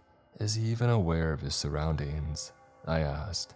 I seriously doubt it, but I've seen weirder things, so just be polite. Should I introduce myself or something? Howard interjected as he was waving his arm in front of the man's face. No, in fact, you should wait outside. There's a high chance you'll end up in a similar chair if you don't leave right now, Zelensky said, visibly agitated by Howard's behavior. The creature twitched and moaned as Zelensky prodded him with various needles, taking blood and checking abdominal reflexes. The usual doctor stuff that I'm unqualified to judge.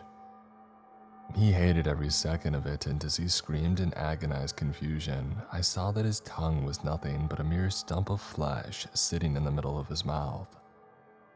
He was helpless due to his disability, and despite his most valiant efforts of resistance, he was a short study. Zelensky, after years in the clinic, had become far too experienced to let any kind of crap distract him from getting the job done. Alright, I'm done, Howard. Would you take this guy to cell block B? We need him out of harm's way.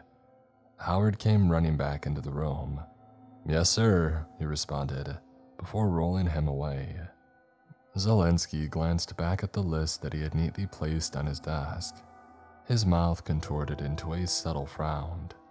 He thought for a moment before explaining the situation to me. I have my suspicions about the next patient.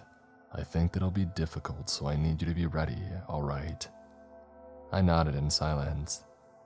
And difficult people had been a large enough part of my previous occupations, so I wasn't all that worried.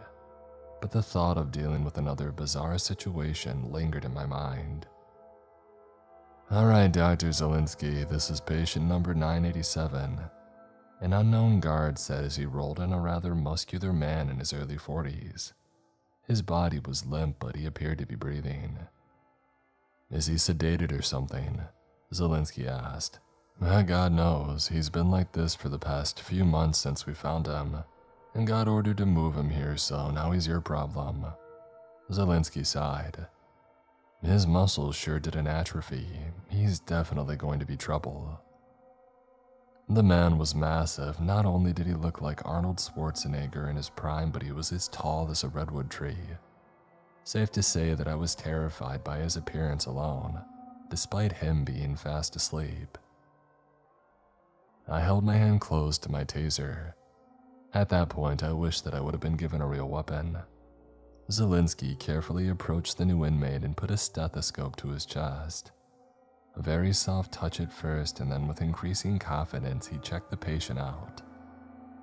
As the patient examination progressed, I relaxed my previously trigger-happy hand, hoping it would be as peaceful as it was with the last person. I kept a watchful eye on Zielinski as he worked with the inmate. I even felt brave enough to pull my smartphone out of my pocket, just to check if somebody had messaged me on any social media, completely forgetting that no signal would make it to my phone. Yeah, that was a big mistake. Time has always escaped from me in a more than natural manner. That time it was only a couple of minutes, but those were all it took for the man to regain his consciousness and start attacking Dr. Zielinski. When I regained my sense of time, he was strangling my beloved supervisor. Help me. He forcefully pushed words through his throat as the man crushed him. I drew my taser with precision and pulled the trigger. It only had that one charge, and it had hit the man square in his forehead. He was noticeably distressed, but kept his hands firmly around Zielinski's throat. My only other option was to hit him with my baton. It was just enough to make him let go of the doctor and redirect his attention toward me. The attack was perfectly timed for Howard to return and assist us. He jumped on the new inmate's back and held his arm in a locked position. I assisted, and together we somehow managed to secure the prisoner to his chair. Howard quickly jammed a needle into his neck, sedating him in seconds. "Oh shit, Doc, are you alright?" Howard asked nervously. Zielinski lied on the floor, grabbing his throat while gasping for air. "Of course, I only had my trachea crushed just then." Having secured the prisoner, Zielinski told us to move him to a quarantine cell temporarily. We handed him off to a couple of guards working at the relevant cell block and returned to the doctor. Screw me, just bring in the last one," he said. The third patient appeared perfectly normal, if not a bit frail. He politely greeted Zielinski and introduced himself as Patrick Davies. "Alright, Mr. Davies, so I'm just gonna check your vitals and take a blood sample. Any problems that you care to mention?" Nothing at all, doctor. In fact, I can assure you that I'm quite healthy," Davies said. His accent was very peculiar. "Right, I'll just check your vitals and take some blood then." "As you wish, but I'm afraid my stay here will be rather short." "Short? According to this, you're supposed to be locked away for the next 30 years. Howard interrupted. Davies looked at Howard for a brief moment and smiled. "Oh, that's a nice watch you have there, Mr. Banks. Would you mind parting with it?" His watch was neatly hidden under his sweater. There's no way that Davies could have seen it, and Howard was visibly shocked. He hadn't even introduced himself, yet Davies knew his name. Howard kept quiet. "Well, once you'll see fit, you can drop by my cell and drop it off. No need to look tough in front of your colleagues." At that point, Zielinski jumped in to continue the examination. Both me and Howard exchanged concerned looks with each other. "You're a good doctor," Davies said. "Oh, it's a shame about your wife. She was such a beaut—" "You shut your mouth," Zielinski yelled. The room fell silent. Zielinski took a few breaths before composing himself. "He's fine. Take him to cell block C and let the guards find a suitable new abode for him." "Oh, Dr. Zielinski, I meant no offense. Clearly it wasn't your fault. You only meant to." "Shut your mouth or I'll shut it for you." Howard and I rushed out of there with Davies, a peculiar man with a strange ability. Despite everything, he seemed more normal than the rest. "What was that about Zielinski's wife?" Howard dared to ask. "I don't believe that's any of your concern," Davies responded. "Right. Tell you what, you hand me the watch and I'll tell you a prediction." Howard hesitated. "Oh, it's not like it's worth more than a few American dollars."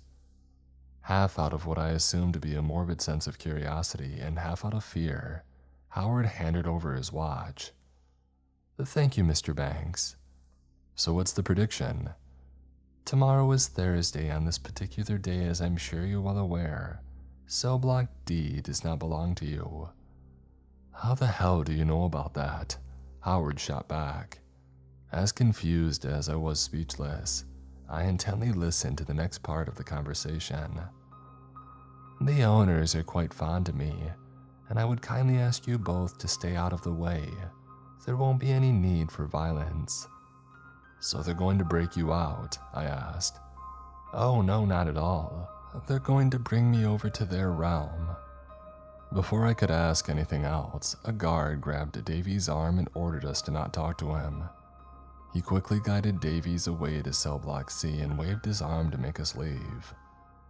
Just remember, gentlemen, stay away from Block D tomorrow and it will all be fine. But the fine Dr. Zielinski is on borrowed time.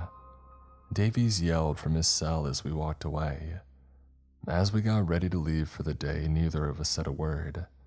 Davies appeared as a normal man, but after all I had seen, he somehow had a keen ability to evoke fear from somewhere deep and dark in my soul. Something definitely feels very wrong about tomorrow. I didn't post yesterday, and I'm sorry. I promised to update each day, but I've been trapped in the prison overnight. I tried whatever I could to think of to contact the outside world, but on top of the horrible phone service in the prison, something kept removing my messages. Zielinski is currently missing, and not a single person seems to even know that he existed. If anyone has answers, it would be Davies, but he has vanished as well. There's a lot for me to digest, but I'll do my best to explain what the hell has happened over the time that we've missed. As I arrived at the prison on Thursday morning, I wasn't greeted by the dormant guard as usual. Herbert had left his book on the chair and was inexplicably missing from his post. The eerie feeling from Davis's words from the day before had built up in my chest again. A bout of anxiety slowly demanded my attention. I rushed to the infirmary in hopes of finding any of my coworkers. Just as I arrived, I got a glimpse of Herbert slapping the living hell out of Zielinski. "Wake up, damn it," he yelled as he gave Zielinski another red cheek. Just seeing the mountain that is Herbert slapping somebody half his size was horrifying to say the least, and I honestly wasn't sure whether to let him keep at it or to interfere. Zielinski was just standing in the middle of the infirmary with an empty stare, looking frailer than any of his patients. "What's happening?" I asked. "That stubborn idiot just had to stay beyond his shift yesterday, and now he's frozen like this." Herbert saw the terror on my face. Don't worry, rookie. It's not the first time this has happened to our good doctor." He gave him another forceful slap, and suddenly Zielinski came back to himself with a violent gasp before collapsing to the ground. "Shit, somebody probably should have caught him," Herbert said. They brought Zielinski to what appeared to be a small guest room smack in the middle of the prison.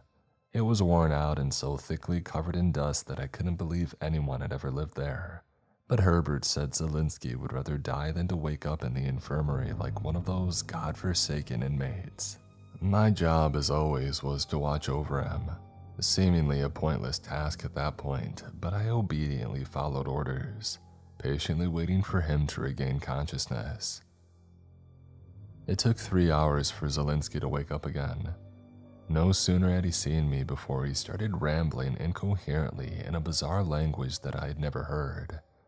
"Davies, I need to talk to Davies," he finally said. He stumbled a bit as he got to his feet, but as his usual self, he refused to let me help him. We rushed to Cell Block C, where we had dumped Davies the day before. "I need to speak to prisoner number 1597, Patrick Davies," Zielinski demanded from the assigned guard. The guard gave Zielinski a dull look. "Sir, you need the proper documentation to make that request," he simply responded. "Listen to me, you numbskulled prick. I am one of the few senior staff members that remain here," Zielinski said as he handed over his identification.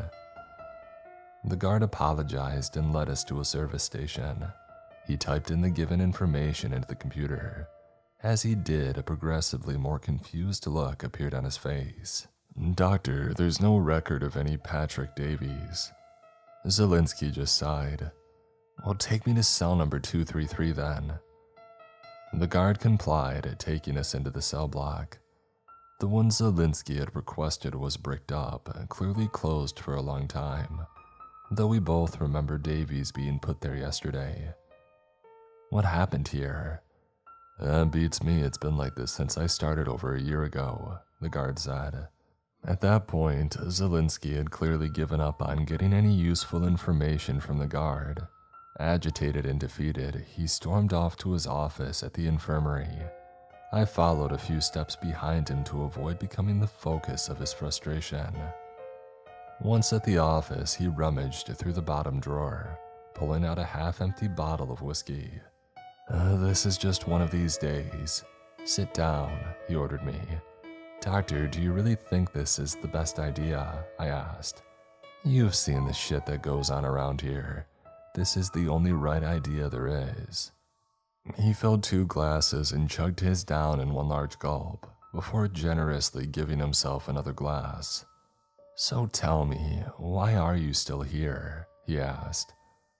It was a simple enough question, but I couldn't find any reasonable explanation. I had nothing in life worth staying for. No family to speak of, no close friends, nor a girlfriend. Life was shit and the job was all that remained. "I don't have anywhere else to go," I simply said. "Well, that's as good a reason as any," he responded as he held up his glass. "Cheers." We sat there, slowly finishing the bottle. My part in drinking was minuscule compared to Zielinski's, who appeared to be a veteran alcoholic. After what seemed like an eternity, Zielinski finally broke the awkward silence. "You know, my wife was always better at this." "She worked here too?" "No, but she was a doctor and a great one at that. Loved her patients and did whatever she could to help them. Much better than me. Why she even put up with my shit, I'll never know." "What happened to her?" "She got sick. That's always what happens. The shit ones always prevail, get a chance to live another day, while the best ones perish for no good reason." He took another large sip of his drink. "And I tried to save her too, lost my damn medical license in the progress. That's how I ended up here, the only place that would hire someone like myself." "I'm sorry," was all that I could think to say. "Yeah, well, good thing I ended up here though. It was the only way that I could rescue her." "So your wife is still alive?" "Of course she is, what do you take me for?" "But she's not exactly among." Zielinski was interrupted by the light starting to flicker above us, followed by a metallic clunk. It was only for a brief second, but once the light settled back, I could see the immediate change in Zielinski's composure. He was scared. For my brief tenure at the prison, I had seen Zielinski display a wide array of angry emotions, but never fear. Shivers shot down my spine. Zielinski glanced at the clock on the wall and I turned to check it too. 8:55 p.m. It was another lapse in time, the biggest one that I had experienced yet. "Dr. Zielinski, we need to check the exit. This isn't how it's supposed to happen," he said as he drunkenly stumbled up from his chair and started jogging towards the door. To my surprise, Herbert was still sitting in his chair facing away from us. "Herbert!" Zielinski shouted as we got closer. He didn't respond. I went over and I tapped him carefully on his shoulder before turning his chair around. I stumbled back in shock as I realized his entire face was now missing. Not torn off or even wounded in any feasible way. His entire head was covered in smooth skin, untouched and unharmed. Herbert had died, sitting in his chair with his beloved book. Zielinski pulled me away, telling me not to touch him before checking the exit. Darkness, but not due to a lack of light. but because of a viscous fog occupying everything that existed beyond the door. Darker than the coldest night. Vanta black. What the hell is happening? We're trapped. The two of us stood frozen before the darkness, neither of us able to come up with any reasonable idea about what to do next. We wouldn't have to wait long to be jolted out of our shock. Something pulled us back with an intense sense of panic and hopelessness. A simple but horrifying sound emerging from the depths of cell block D. The sound of someone humming. It wasn't an ominous kind of humming, as innocent as someone just going about their day with a song stuck in their head. And we better board ourselves up in the office, Zelinsky said, regaining a hint of confidence in his words. On the way, we kept our eyes open for any sight of the night staff. Howard should have been on shift, but was nowhere to be seen. The dark, viscous fog that had consumed the outside world also separated us from the other cell blocks. All we had left in our little horrific world was the infirmary and cell block D. According to protocol, we never enter cell block D on Thursdays. What do we do now? I asked as we arrived at the office. I don't know, we just wait, I suppose. And Herbert. He's dead. If that's even him sitting in that chair, you never know in this place. Without alternative options, we simply waited. Neither of us speaking a word for what seemed like hours, just sitting and listening to the ominous humming. The windows displayed nothing but the emptiness outside, everlasting darkness stretching on and on. We were trapped in a prison, not as inmates but merely as unlucky employees. The lights flickered again, a few minutes of blinking lights before a large shatter echoed through the hallways, followed by darkness. The power had gone out. What the hell? The backup generator should have started by now, Zelinsky said after a couple of minutes. He fumbled his way through the darkness and pulled out a couple of flashlights from a cupboard. It was enough to keep the room dimly lit, all save for the windows. The black fog had started seeping through the window as the lights went out. While the flashlights stopped the spread of darkness, it wasn't enough to penetrate the fog. Hey, check the hallways, would ya? Zelinsky demanded.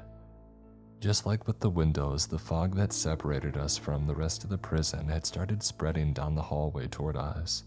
With only a couple of flashlights, it wouldn't be long before it consumed us. Forget it. I'm gonna go turn the generator on myself, he said. I thought back to the first day. I had seen the generator room, but the only way to get there would be through cell block D, which was strictly off limits on Thursdays. But doctor, I started. I know the risks. That's why you're staying here. Keep that damn light pointed at the shadows, it'll slow him down. Zelinsky rushed towards the godforsaken cell block, and I sat diligently behind and counted each second, waiting for him to return. The darkness kept creeping up upon me, barely halting in front of my light.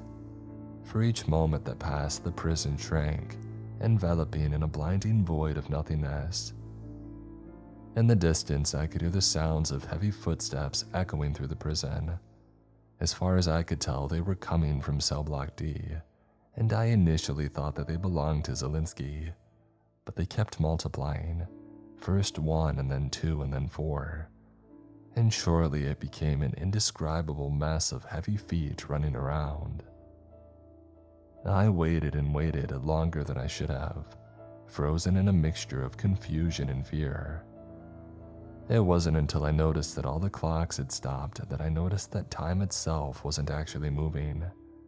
For all I know, I could have suffered another time lapse, and Zelinsky could have died hours ago.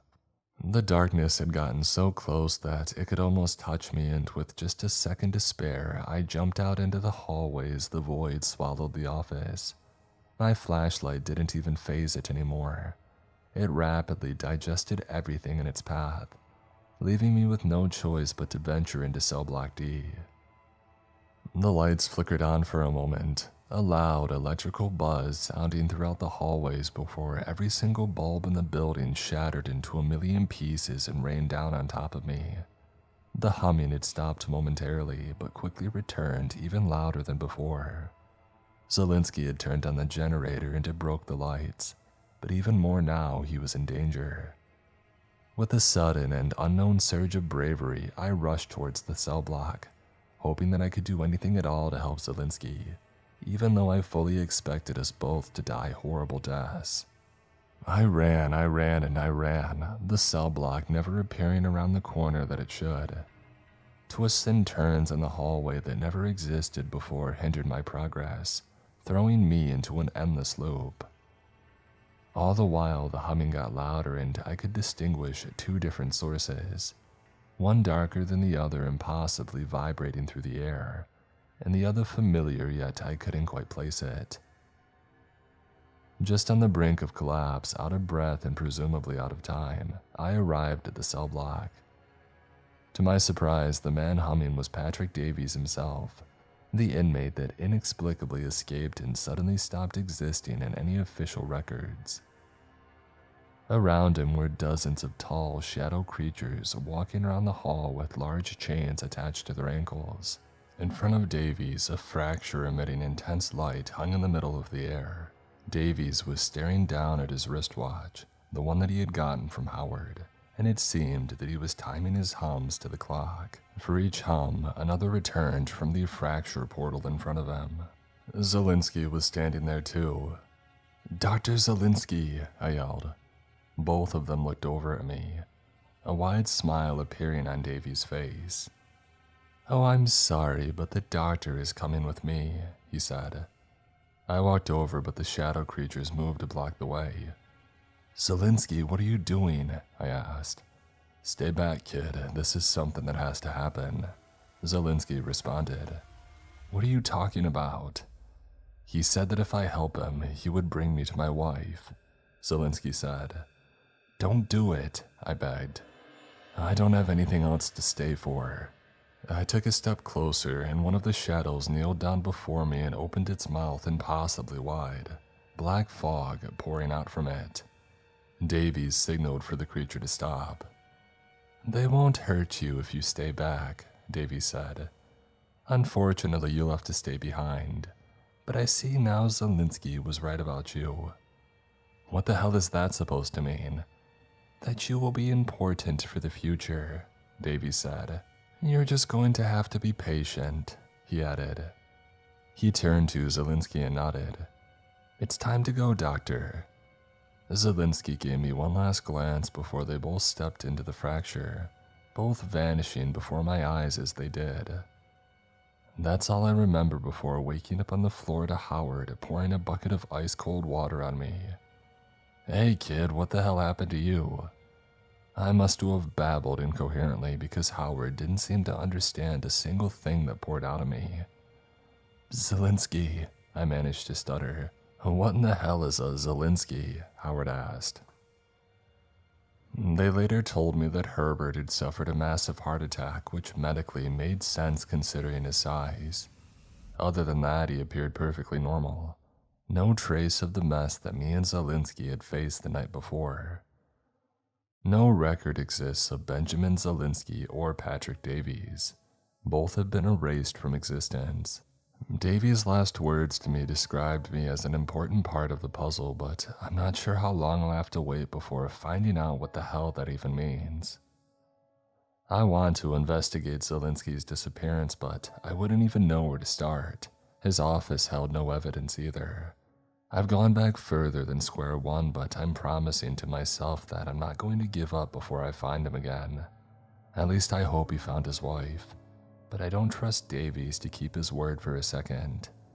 As Davies said, I'll have to be very patient.